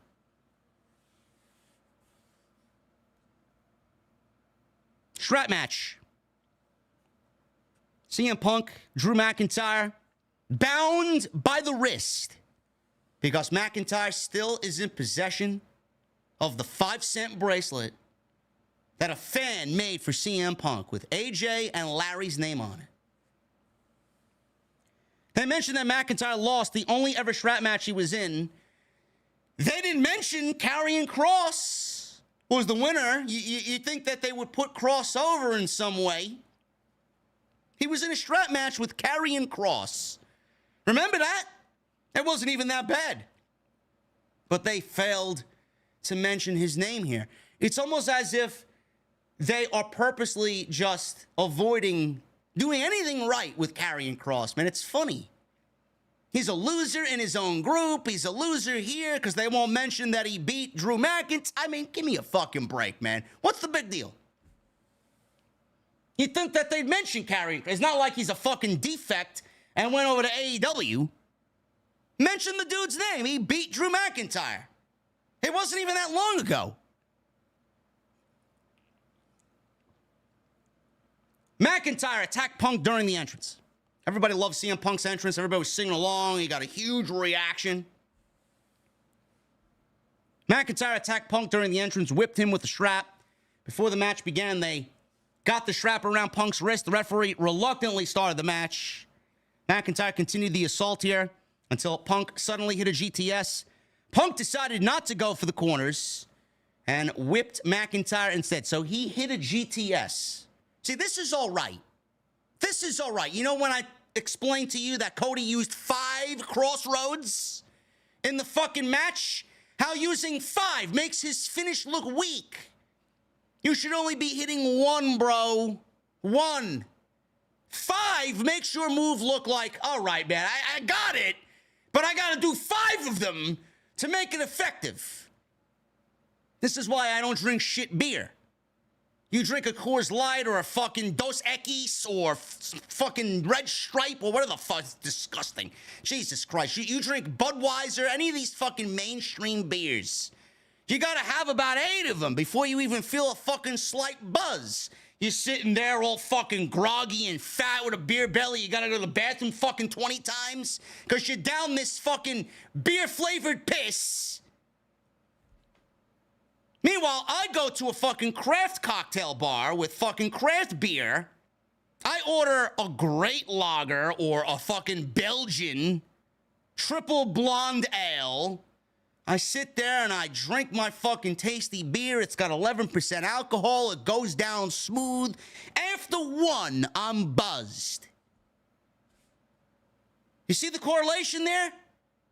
Why do you gotta do something so many fucking times to feel the effect of it when you could do it once and make it mean something? Do I want to sit there and be fat with a beer belly after downing 9 Budweisers and not feel a fucking thing and feel like some overweight slob? Or do I want to drink a nice craft beer that's made by fucking beer enthusiasts who put their heart and soul into it, drink 1 and feel good? I don't know, man. I'm not saying I get buzzed off 1 beer, but I'm a responsible drinker nowadays. You know, we're in our 40s, gentlemen. We don't need to go out there and get drunk. It is a very rare occasion where I'll have 2 or 3 old fashions and then feel like shit the next morning. Or 2 or 3 of those craft beers, I'll feel like shit the next morning. You got to take it easy in your 40s, man. Seriously. What's the point? What are you getting drunk for? You got work the next day. You want to feel like shit? You want to wake up with a hangover? I know I don't. 1, drink responsibly. And if you're drinking, don't take your car keys, leave them at home, and take an Uber, man. All you gotta do is pick up a fucking mobile device, click the app, push a button, and you got some fucking geek who comes right to where you are and takes you home. Any more questions? Come on now. Yes. I don't even know what the fuck I was saying, man. Crossroads 5 fucking times. Come on, man. Punk, there's no pinfall here. He can't win by pinfall. So he's got to do something to knock out his opponent enough and early on to hit all 4 corners. I like it. So he whipped him instead. He didn't even go and touch the corners. He whipped him instead. Punk looked under the ring, so McIntyre hit him from behind. McIntyre gave Cole a death stare for calling him a hypocrite. Michael Cole's getting very antsy on commentary, man. He lets you know who he likes and who he doesn't like. McIntyre set up for a DDT on the announce table, but Punk gave him a back body drop and whipped him some more. Punk stepped off the table, and he went to go grab another folding table from underneath the ring. McIntyre headbutted him, put the table away because that's what a heel does. McIntyre attacked him with a steel chair. They hammered away at each other. And Punk came up bleeding thanks to a headbutt. So we got some color here, man. The only match that had any sort of color in it. Great. Not like AEW where you got fucking 10 matches and 7 of them have people bleeding in it. 1 is enough. The more you do it, the more it is not going to have the effect that you want. The less you see and do something, the more effect it will have. It's not rocket science. McIntyre set up a chair in the corner. Punk hit a running knee and a bulldog. Punk, by the way, had his white trunks from last year's All In. He wore those similar white trunks that he wore in his last appearance on AEW television. I wonder if that was symbolic in some way as far as his choice of ring attire, if that means anything to him. Punk finally set the table up, but McIntyre rolled back in the ring. Punk followed him and ran into a Claymore kick. McIntyre touched 3 corner turnbuckles, but Punk yanked McIntyre into the corner chair that was set up previously. Punk touched 3 buckles. McIntyre stopped him and dropped him over the top through the folding table that was set up on the outside. Remember, Punk pulled it out. McIntyre put it back. Punk set it up. So he went through this table. Thank God he was all right. He started to hold his arm. I'm glad there was no major injuries here. McIntyre hoisted Punk on his shoulders. He began touching each corner, but at the same time with Punk on his shoulders, Punk was also touching the turnbuckles at the same time, but McIntyre didn't realize. Now, the corner turnbuckles had these red and green lights on top of them. They had these steel beams, and on top of these steel beams was a red light. The red light was for McIntyre. When he touched the turnbuckle, the red light would go off so that the crowd could indicate who's leading. And then the green light was for CM Punk. So you see all these lights now just going on together because there's red and green, and both of them are now lighting up because both guys are touching the turnbuckles. So Barrett tried to explain that this shouldn't count, but Cole screamed that it does. Now, the rules of this match are if there's anything as far as interference to stop the flow of motion from one guy touching all the corners, it resets. So, for example, if McIntyre's touching and Punk comes in with a fucking kick to the balls and then a fucking body slam, that stops the flow of momentum, reset, he's got to touch all 4 of them all over again. It's got to be one fluid motion around. 1, 2, 3, 4. So, they each struggled for the 4th one here. And Punk slides down McIntyre's back. They brawled, and it reset the lights. McIntyre went for a Claymore kick. Punk hit a big boot. Both doubled down. They get back up. What Punk does anyway. Punk gets up. He applies a sharpshooter on Drew McIntyre. McIntyre tapped out, but it didn't matter because you can't win. So not only did he hit a GTS, can't win. He did the sharpshooter, can't win. Got to touch the corner. So Punk held it on for a while because there's no rules. Inflict as much damage as possible. Punk let it go. McIntyre looked to be passed out. Punk touched 2 corners, but McIntyre yanked him with the strap and hit a neck breaker. We once again hit a reset. McIntyre pulled the bracelet out of his trunks. Oh, man. So McIntyre pulled the bracelet out of his trunks. Punk should really get that sanitized and professionally cleaned if he's going to start wearing that thing again. He placed the bracelet around his wrist, hit a Claymore kick, and McIntyre wanted to touch all 4 turnbuckles, win the match wearing the bracelet. He touched a couple of the corners. Punk pulled him in and hit a GTS. So he's knocked out. Punk saw the bracelet around his wrist. He picks McIntyre up. He hits a second GTS. Punk touched 2 buckles here and decided to hit a 3rd GTS. Punk touched the 3rd buckle. He hit 1 more GTS.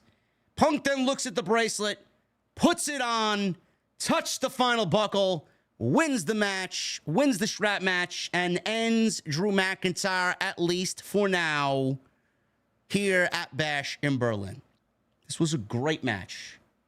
Really good stuff. I love the fact that they went old school and you had to touch all 4 corners. It added a level of intrigue to the match where a pinfall or submission just couldn't generate that. We've been through that. We're going through the gambit here. We got the pinfall at SummerSlam. We got the strap match at Bash in Berlin, and now we go all guns blazing. Bad blood. There better be something that resembles bad blood in an environment that resembles bad blood. That's all I'm saying.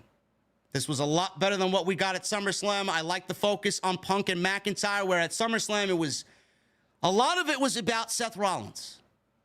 Truthfully, a lot of it was about Seth Rollins. A lot of it was a throwback to Bret Hart. and The Undertaker at the 1997 Survivor Series. I love the fact that it was focused on these two. I love the fact that we now have Punk back with the bracelet. He's in possession of the bracelet again. And now we don't have anything but hatred and revenge. Punk, he's not been as sleek and as, CM Punk-like on the microphone. He hasn't been, that rebel on the microphone that we normally see and hear out of him. He's been very pandering to the crowd, talking about attendance numbers and live attendance, live gate, merchandise, and all this other fucking analytic bullshit that CM Punk shouldn't really concern himself with. He was pandering to the crowd a little bit too much, trying to get people to sing his song and trying to get people to chant his name. We don't need that CM Punk. That's too much of a company guy, CM Punk. CM Punk, and the reason why we love CM Punk is because he goes against all that shit and people just genuinely love him for his attitude and carefree, nonchalant fucking I don't give a fuck attitude. But we haven't gotten that CM Punk. It was all about revenge on Monday Night Raw. That's why I love the segment on Monday so much, because no words were spoken from Punk. He went right after McIntyre and made it about hate and revenge. There's nothing more to say. There was nothing more for Punk to say to McIntyre. Now he's got the bracelet back. All is right in the world. So we go from Punk being the one looking for revenge, wanting to get his bracelet back, to now McIntyre being the one about revenge, not letting this thing go, continuing to be about a troll, hatred. So now what is McIntyre going to conjure up to get back at Punk? That's the big question. How are we going into Bad Blood? What is going to be that one thing that takes this feud from where it's at now? Because we're even. Punk, he got pinned at SummerSlam. McIntyre did not get pinned. So Punk is still looking for that pinfall. McIntyre does not want to lose to Punk at all, no matter what. And he lost the bracelet. You don't think that McIntyre is going to continue? You think McIntyre's issues with Punk are over? This man cost him 3 world championships. It's not over. It's far from over. So what is McIntyre going to do to come up with a plan? How is he going to get his revenge now on Punk? That's the next story. I don't know what it will be. But if it's from Punk and McIntyre, Triple H involved creatively, I'm going to give this a huge benefit of the doubt. It's got to be something that is worth Hell in a Cell. Because that's where this is going. How do we get there? Is AJ Lee going to get involved? Is Larry going to get involved, being that both of those names were on the bracelet?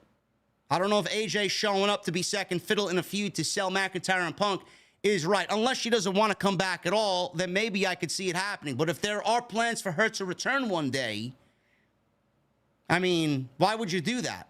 Yeah, let's bring her back and not save, that big momentous return for herself. No, she's just involved in a feud to sell for her husband in a feud with Drew McIntyre. Depends on what the woman wants to do. Is McIntyre going to go and retrieve the bracelet again and this time just break the bracelet? Is the bracelet going to be the bane of CM Punk's existence? Is that going to take him into depths of fucking just hatred? He's got the bracelet back. It shouldn't be about the bracelet anymore. Is there a home invasion involved? I don't know. Again, that is the most interesting aspect of Monday Night Raw coming up. Everything that they got coming up, it's the most interesting aspect. How are they going to take it to the next level? I don't know. I've seen people give their advice or opinions on it. It all kind of lines up doing the same thing. AJ, Larry, home invasion, bracelet. What else did to be done? I don't know. But I'll tell you what, this match was a lot more heated than the one at SummerSlam.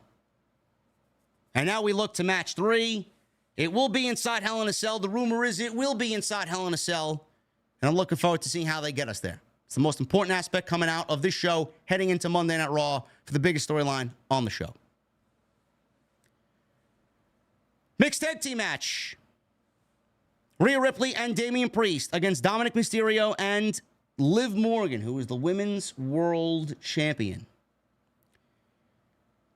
I thought this was great. I think everybody kind of seen this coming early on. I think everybody kind of realized that this would be the most perfect buffer in between SummerSlam and Bad Blood. I think a lot of people, including me, when Bad Blood was announced, kind of pictured, all right, Rhea Ripley was never slated to lose the championship. Rhea Ripley was never slated to lose the Women's Championship. Period. She got hurt. They put her on Liv Morgan. It was the right choice to put her on Liv Morgan because there was a built-in story with Rhea coming back and taking it back from Liv Morgan. The way everything played out was perfect. Liv Morgan won the championship. Liv Morgan took Judgment Day away from Rhea Ripley. She took Dominik away from Rhea Ripley. Everything worked out the way that it needed to because there was nothing else that was even worth our time as fans to invest in. So they went the Jersey Shore way, man. They went the raunchy way. They went the, high school drama-esque way. Worked out brilliantly. This was the perfect buffer in between SummerSlam and Bad Blood. SummerSlam, Rhea loses everything. She gets booted from Judgment Day. Dominik turns her back on her. Same thing with Damian Priest. Judgment Day looks a little different. So obviously you're going to want your revenge. Bash in Berlin was the perfect setup for Rhea Ripley and Damian Priest to team together. The Terror Twins against Dominik and Liv. Mixed tag team match. It's perfect. You cross both of those feuds and both of those worlds. But the idea people had, well, Judgment Day needs to win. Dominik needs to win. Liv needs to win. Why? I get that people are looking at Judgment Day looking weak if they can't take down Rhea Ripley and Damian Priest. But then how are you going to sell me on the match where Rhea Ripley and Liv Morgan are supposed to wrestle at Bad Blood? So that's why I predicted today on social media when I made my final predictions, Rhea Ripley and Liv Morgan is happening at Bad Blood, so I'm having the baby faces win here. It makes no sense for Damian Priest to pin Dominik. It made all the sense in the world for Rhea Ripley to pin Liv Morgan. So now she pinned the champion. She's owed a match. She will get her rematch at Bad Blood, and she will win back her women's championship, like the feud was designed to do. What happens with Priest and Balor? I don't know. Do we get Priest versus Finn Balor at Bad Blood? I would assume that's the proper stage for it to take place as well. But that's why you got what you got here in this mixed tag team match. A lot of people were confused. Well, why didn't Judgment Day win? They should look strong. But what about Rhea Ripley? She lost at SummerSlam. We got to get her a championship match some way. This was the perfect opportunity to beat the champion so that now there's no excuses when Rhea Ripley wants a championship match. You got it. You just pinned the champion. Here you go. Bad Blood, 5 weeks. Good luck. I don't know why people they're out there. They don't really think when they watch these shows, man. They think with their emotions. They feel too much. They want something to happen. It's like, oh man, you're missing the whole fucking point. You're missing the whole point. That's why the ending happened the way that it did. This was a great match. Super fun, super hot. Love what they did here. We got some woman-on-man violence here. Rhea Ripley got her hands on Dominik, which is great. Priest beat up Dom as the crowd chanted, "We want mommy, we want mommy." This was standard mixed tag team rules. Rhea was only allowed in when Liv was in, and Damian was only allowed when Dominik was in. Priest was about to tag Rhea, but Dom escaped and tagged in Liv, so this forced Rhea into the match. Morgan got in Priest's face. Rhea came in, flew in with a drop kick. Rhea beat up Morgan until Dom tagged in and beat Priest up again. Morgan distracted Damian Priest, so Dominik shoved him into the announce desk and drove him into the steel steps. Dominik took over, and Morgan gave Priest a cheap shot. Crowd chanted, "Fuck you, Dom. Fuck you, Dom." Oh, man, I love Berlin, man. You guys are getting a little raunchy tonight. Ripley made the hot tag, hit Morgan with a German suplex and a knee strike. Ripley saw Dom get to his feet, and he tried to plead with her. Please, please, I'm sorry. I'm sorry. Yeah, go kick rocks, you fucking geek. Ripley clotheslined Dominik twice and slammed him. Ripley choked Dom with her legs in the corners. The crowd cheered something in their native language, which I could not understand. Morgan kept trying to save Dom, but Ripley kept knocking her aside. Ripley went for the riptide on Dominik, but Morgan finally did cut her off with a lung blower. Or in this case, Michael Cole called it a code breaker. Morgan hit a nice crucifix bomb variation for 2. Priest tagged in, hit Dominik with a running clothesline. Morgan broke up the cover. Priest and Ripley each hit duo Razor's Edge. Ripley chucked Morgan from the ring. It looked like Priest was about to finish off Dom with the South of Heaven chokeslam. JD McNuggets tried to interfere, but Priest knocked him off the apron. Rhea Ripley dropped Carlito on the apron, but Morgan wiped out Rhea Ripley with a sunset bomb, which looked beautiful. This was like a twisting sunset crucifix bomb, man. Nicely done by Liv. That was off the steel steps into the barricade.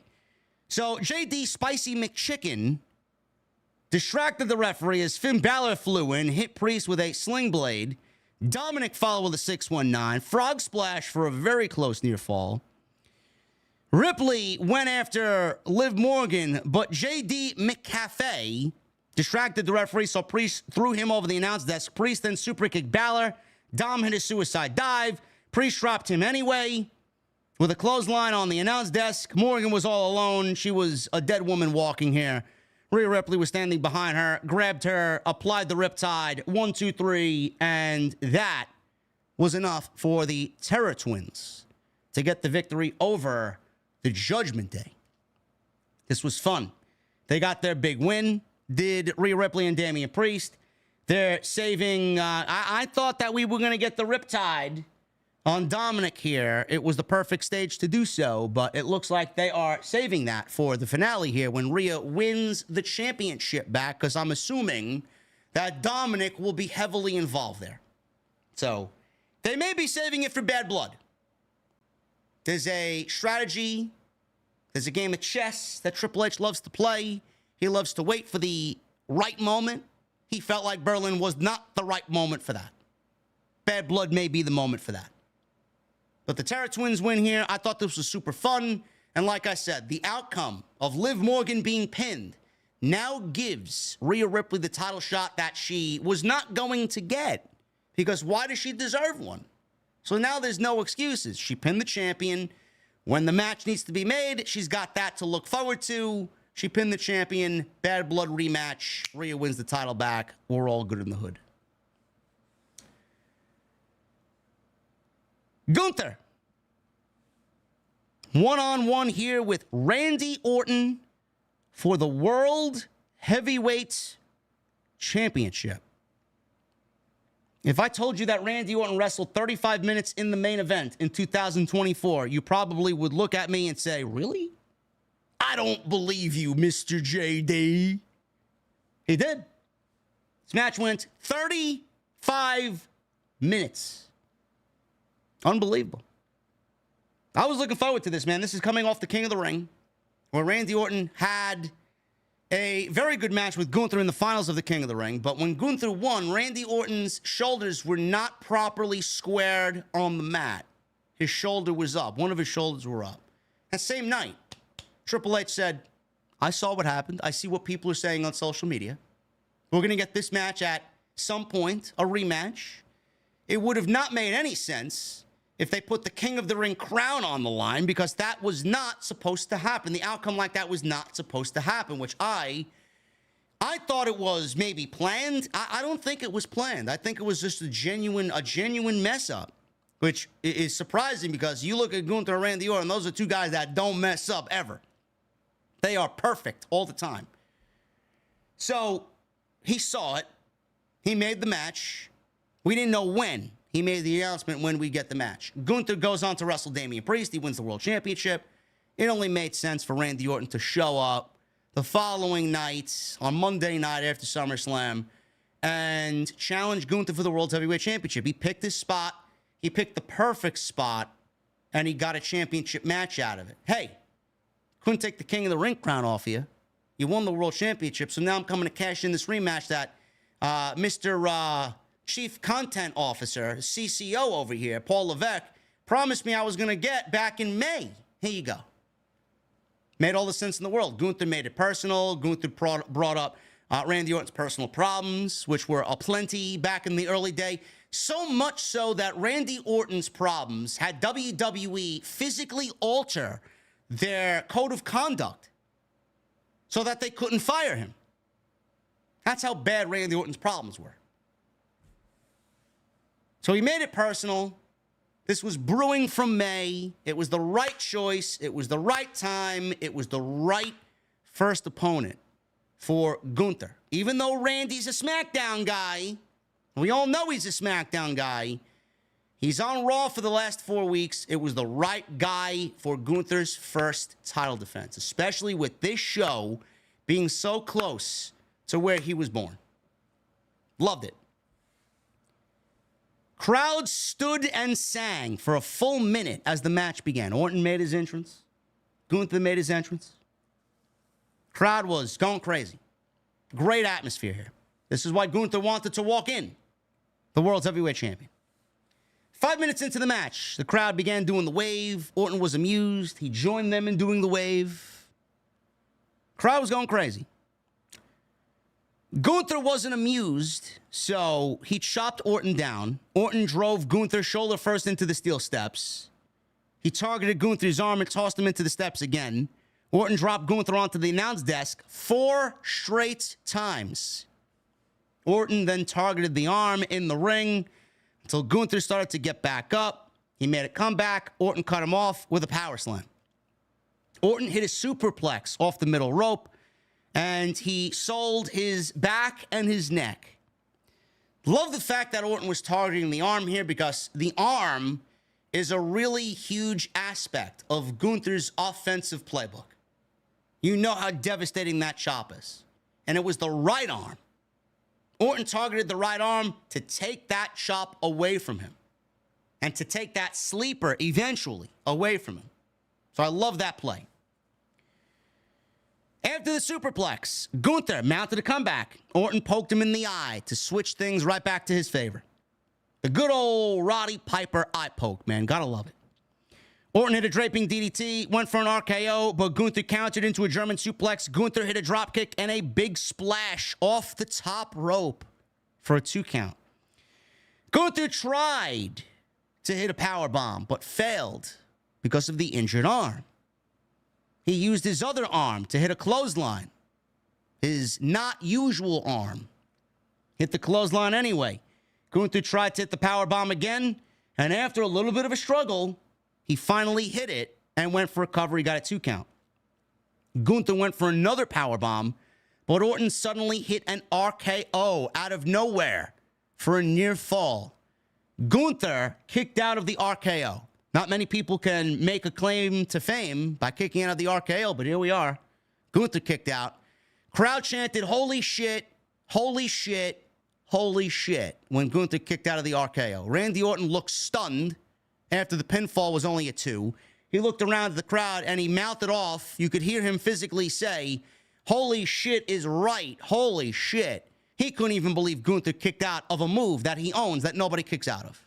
Loved it. So Orton cleared the German announce desk on the outside. He wanted to go for his typical suplex spot through the table. The American announce desk got a lot of love tonight, so let's go over to the Germans. He takes the steel steps apart. He puts both sets of steel steps, the lower portion and the upper portion, right up against the German announce desk. Orton setting this up. Gunther went out there after Orton, but Orton gave him a back suplex on the steel steps. There were dueling chants here. Let's go Orton. Let's go Gunther. Let's go Orton. Let's go Gunther. Orton climbed the steel steps and drove Gunther through the German announce desk with a back suplex. It did break. Gunther was out of commission.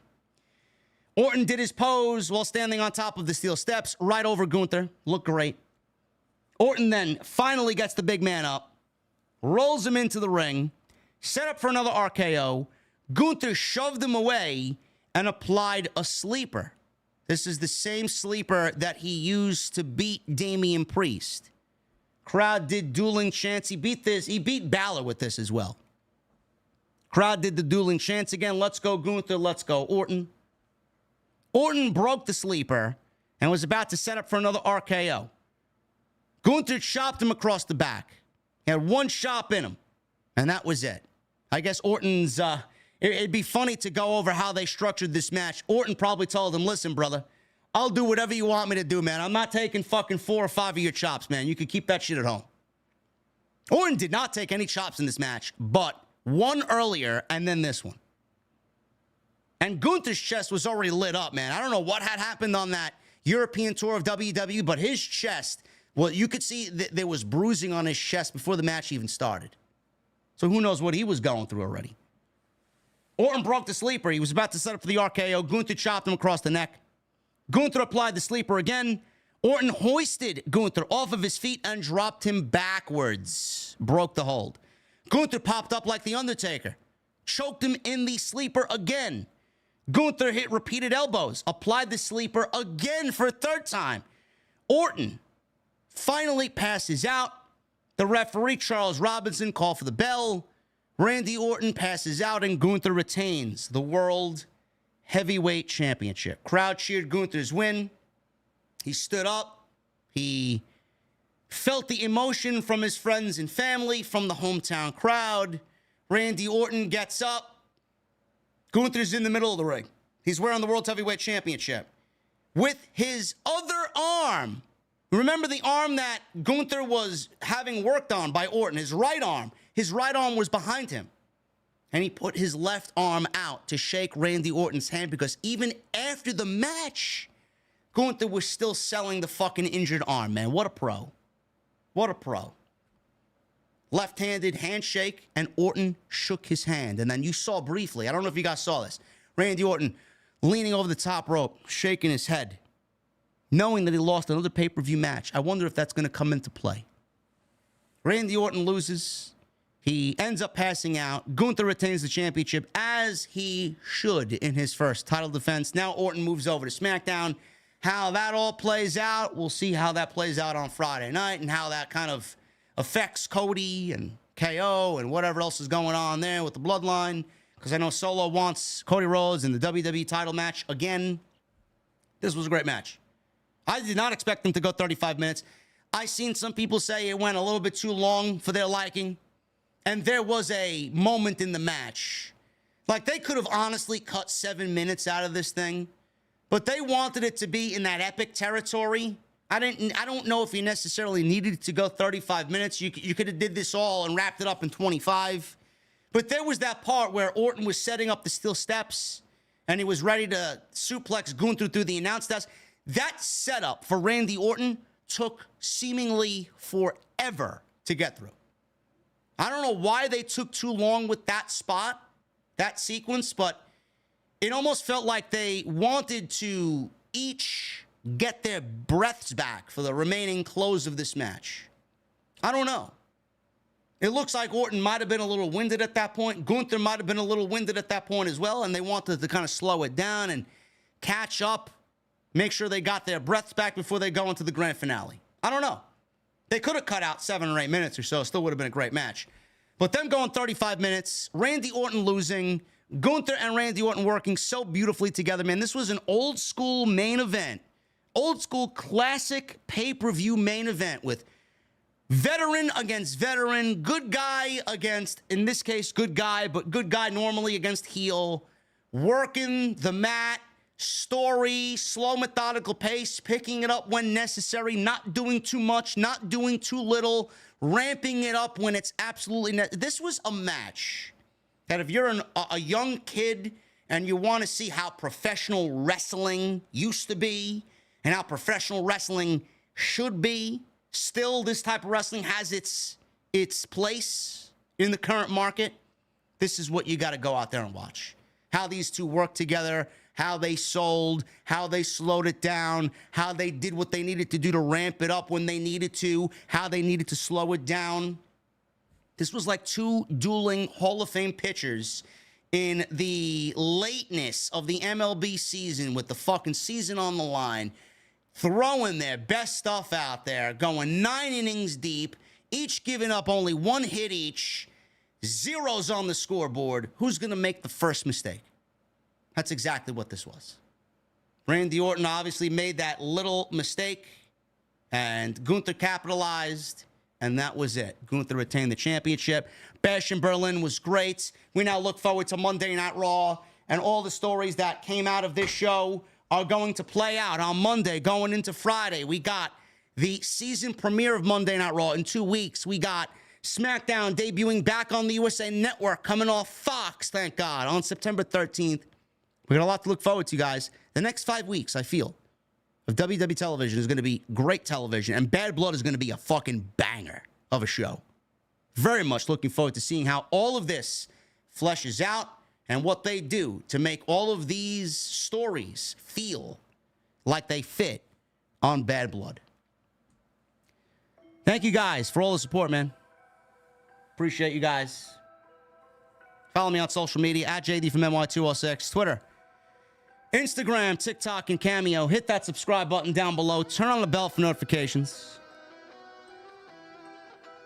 Go check out all the other content on the channel. There is plenty of it. Plenty of it.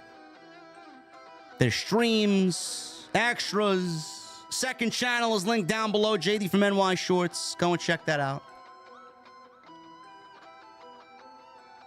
Hit that thumbs up, guys. We got 858 likes. We need a little bit more, man. We are so close to 1,000. I can taste it. So make sure you guys hit that thumbs up. Strive for 1,000 likes here on the Bash in Berlin review. Right here on Off the Script.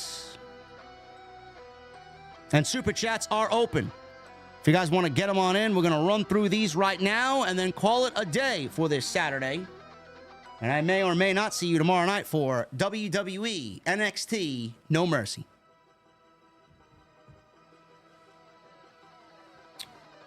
Let's start here at the top. We're going to start with Andy Suppers. Andy, what's going on, brother?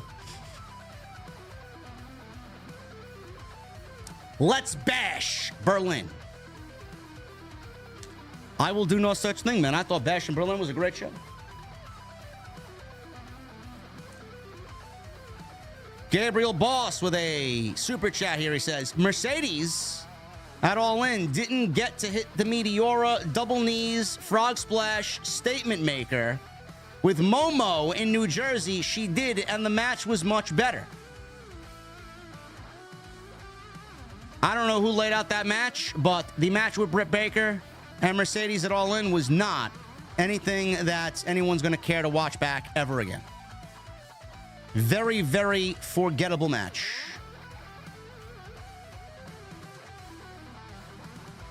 Gabriel also says, plus her finisher on Momo looked great, JD. She should not change the finisher. Instead, her opponents should learn how to land properly for impact. Yeah, when it lands, Gabriel, it looks great. But I would rather the 100% looking, better looking bank statement or money statement be her finish. I never had a problem with that finish. I don't know why she went away from it. Vinny with a 199. Wade Barrett is on another level tonight. Wade Barrett sounds great, man. I love Wade Barrett.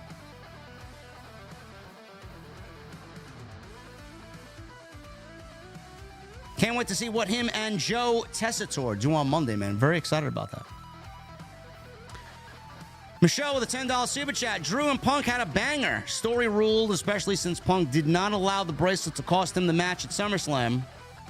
I enjoyed it immensely. And great match with Cody KO. Hope KO rather gets a world title in 2025.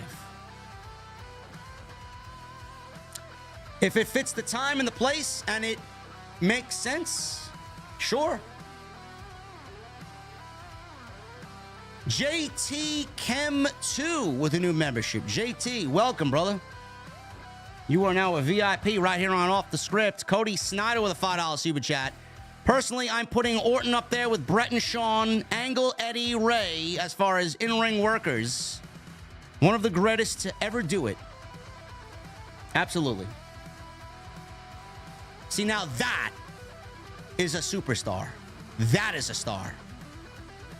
All these AEW tribalists, man, coming at me. Oh, well, Mariah May is a star. Daniel Garcia is a star. To who? To who? The 400,000 people watching Saturday Night Collision? Sure.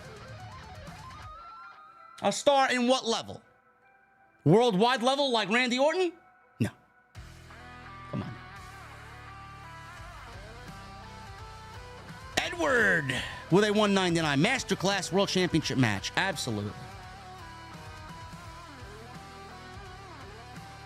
Krauser with a $2 super chat. Gunther made the title more prestigious than Seth. He will. He's already on his way to doing that. Absolutely. B Generation X with 27 months. Brilliant show tonight, guys. Can't wait for the big love. Well, what is that? He says, brilliant show tonight, guys. Can't wait for the live big love OTS fam. Oh, you guys got this in. B Generation X got this in at 4:30 p.m. Oh, thank you, brother. Well, I am live, and hopefully you enjoyed the show. Danny with the 7 months. Incredible show. The crowd was electric. 4 out of 5 matches were epic. They got me cheering a 40-plus-year-old man getting his Hello Kitty bracelet back. Listen, man, Punk is about story. Punk is all about the emotion, man. That's what we love about him so much. He's real. Alec with a $2 super chat. Randy Orton is one of the GOATs. He is on his own level. Absolutely. If you don't think he's one of the GOATs, you are a complete numbskull.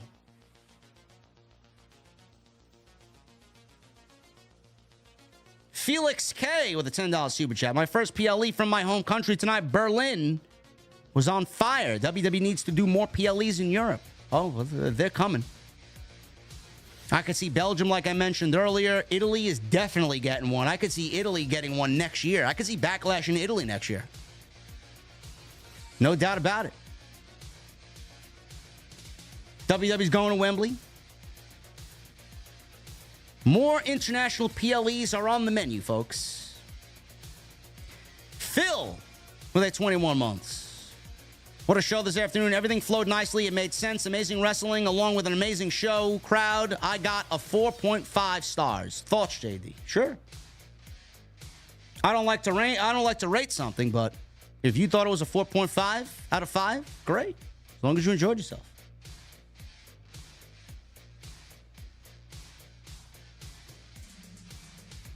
Raging Girl Gamer with a $9.99. Hey, JD, was wondering if I can let people know about the OTS Destiny 2 clan I made. If anyone wants to join, hit me up on X. Absolutely.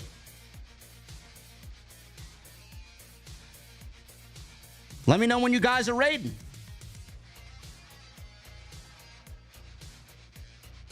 Sarit with a 17 months. When do you think WWE starts Gunther versus Dragunov?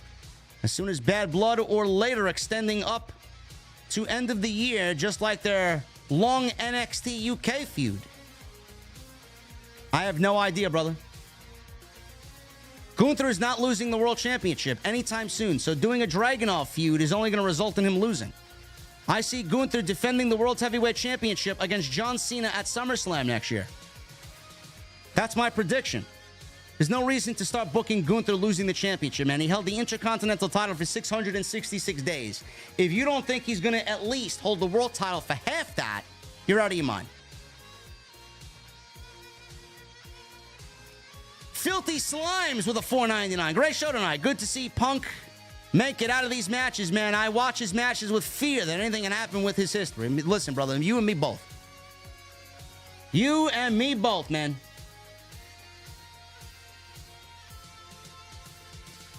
Sarit Mohanty again.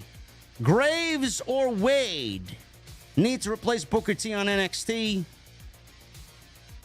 Post NXT's move to CW. Also, Punk, during post-show interview, praised Gunther versus Randy match and said he wants gold and will target the world champion.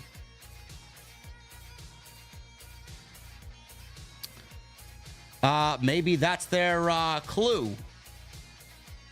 Maybe that is how they're going to go about Punk getting a world championship match against Gunther. Maybe on the season premiere of Monday Night Raw in 2 weeks. We don't know. And then McIntyre fucks that up. Maybe that's the end. I don't know.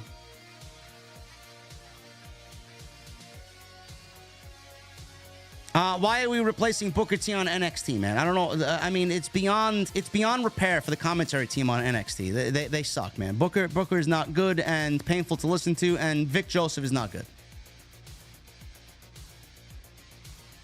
Johnny Boy Vaccaro with a $5 super chat. AJ has to be the gas to this fire. IWC social media has teased us, and Punk got his bracelet back.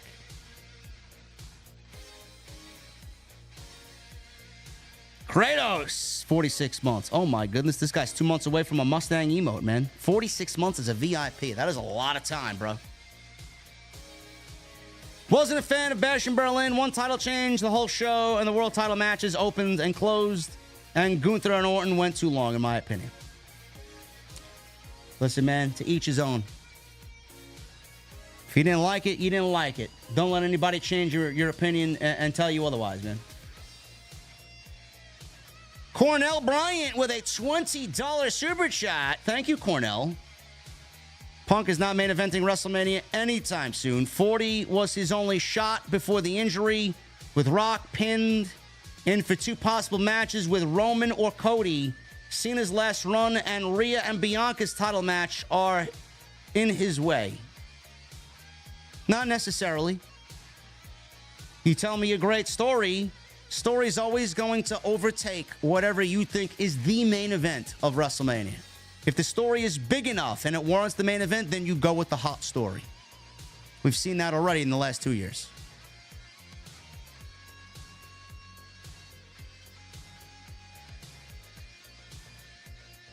Sarit with a super chat. Swerve tweeted to Raj Giri saying, "You want to see texts?" When Raj tweeted he don't believe Meltzer's report of WWE's contract tampering of Swerve before he signed at All In. Seems something is fishy. Did he tweet Raj? Let me check this. I didn't know this.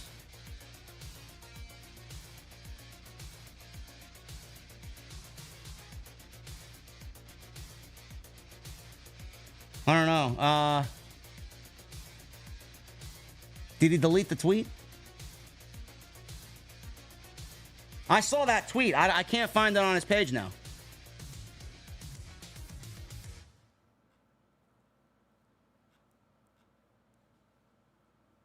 I can't find that tweet now. Did he delete the tweet?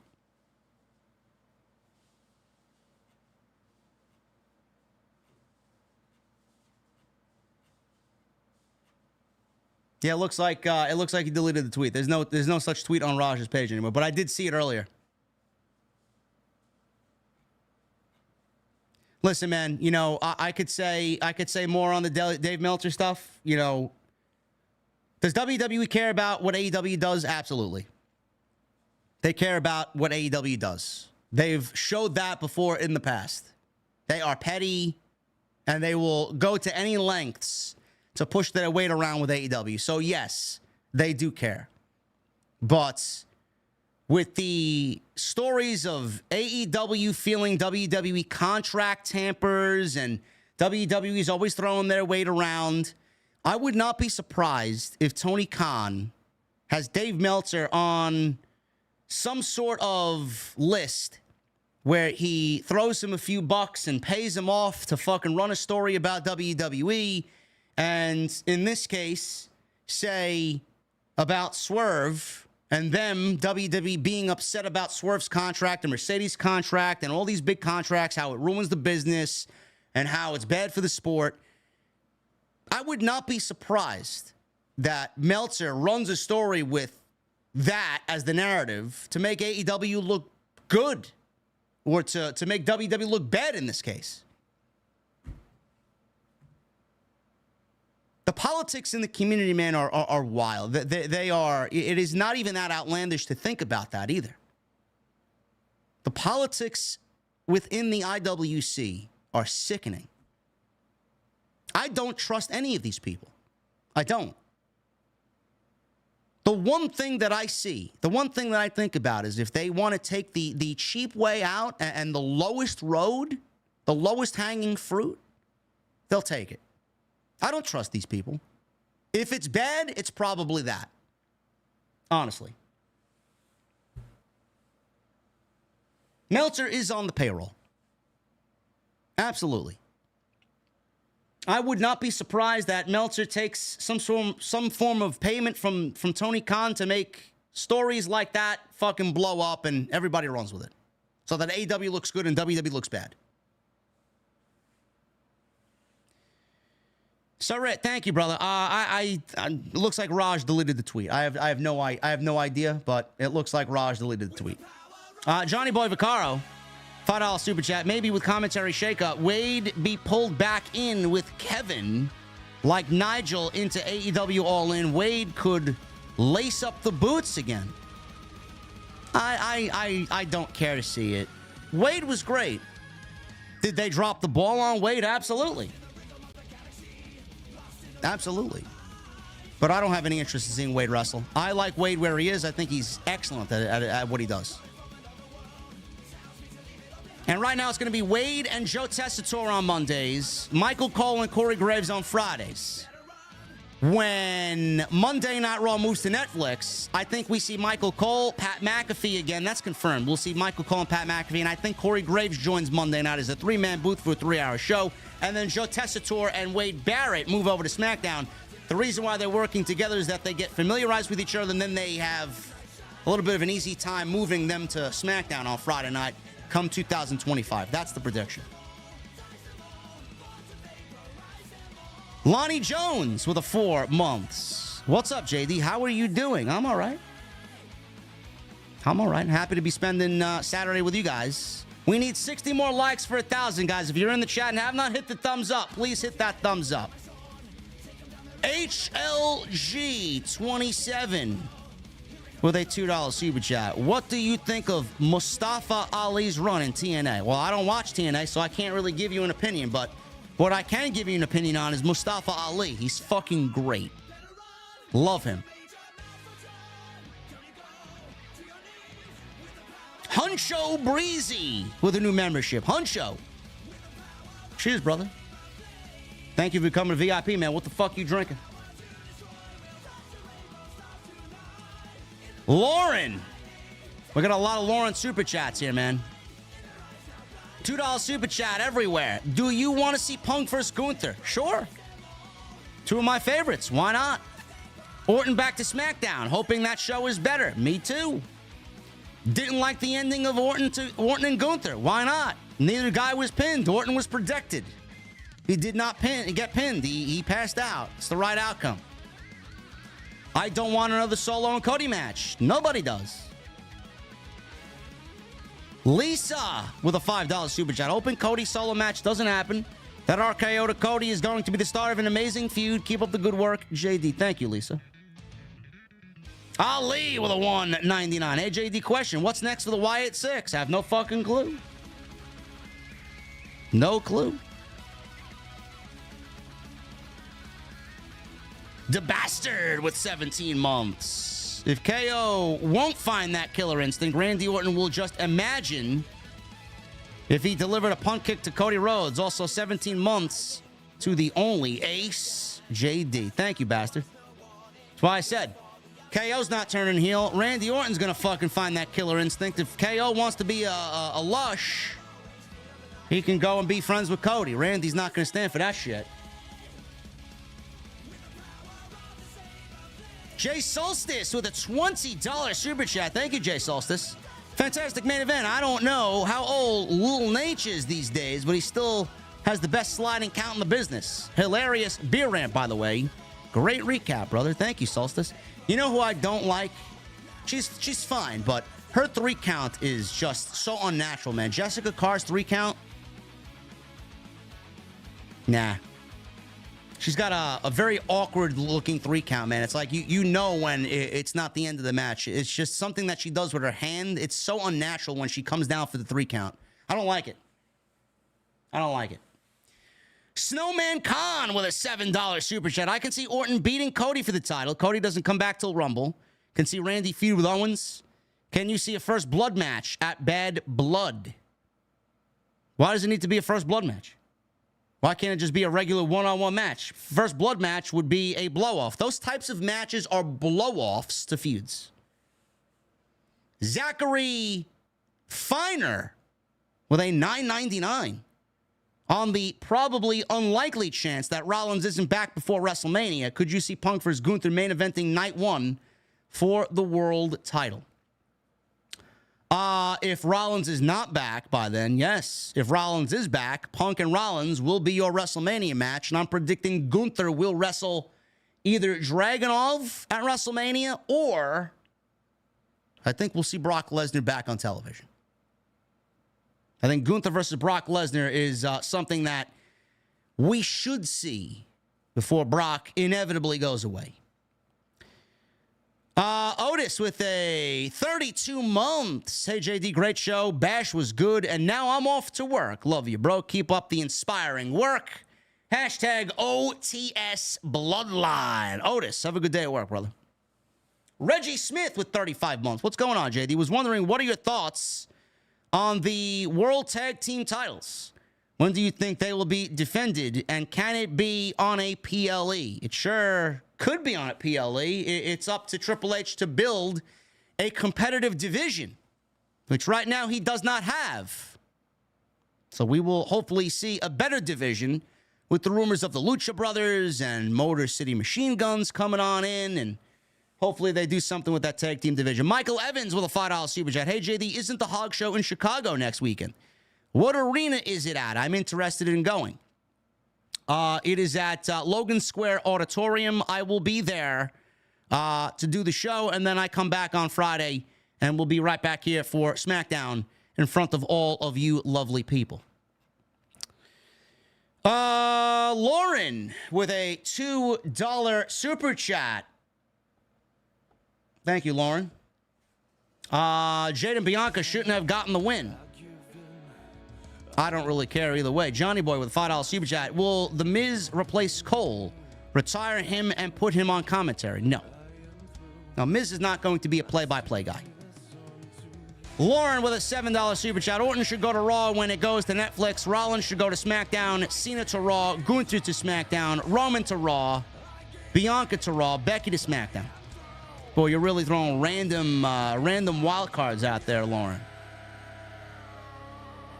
The World's Heavyweight Championship and all of the World's Heavyweight Championships will be on one show, and the WWE Championships will be on the other. That's the way it's lined up. Unless you're going to switch all of them to the other show, we're not switching nobody. That's a champion. Predictions I got right. Kind of obvious who win. Orton said he loves being a babyface right now. Well, too bad. He needs to be a heel. And Sinister with a 15 months. 15 months, JD. What's the Discord link? And what was your match of the night? Mine was the women's tag team match. Second was Gunther and Orton. The women's tag team match was the match of the night for you, brother? Jesus fucking Christ. That's a cue for me to get the fuck out of here, man. The match of the night was Gunther and Orton. No doubt about it. Guys, thank you for a great stream. You may or may not see me tomorrow night for NXT. NXT No Mercy.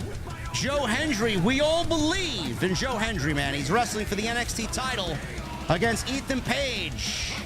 Tomorrow night, I may or may not cover it, depending, because every time I watch NXT, I just get this empty feeling inside me, and I just regret even sitting there. Follow me on social media, man, at JD from NY206. Twitter, Instagram, TikTok, and Cameo. Hit that subscribe button. Turn on the bell for notifications. We were #1 tonight, as always. I mean, who the fuck are you going to be watching, man? Give me a break. Hit that thumbs up. We got 25 more likes for 1,000. Thank you for the super chat, love. Thank you for a great month of August. We're going to continue to rock and roll into September, man. Things are going to be heating up. And please follow me on social media at JD from NY206. Twitter, Instagram, TikTok, and Cameo, guys.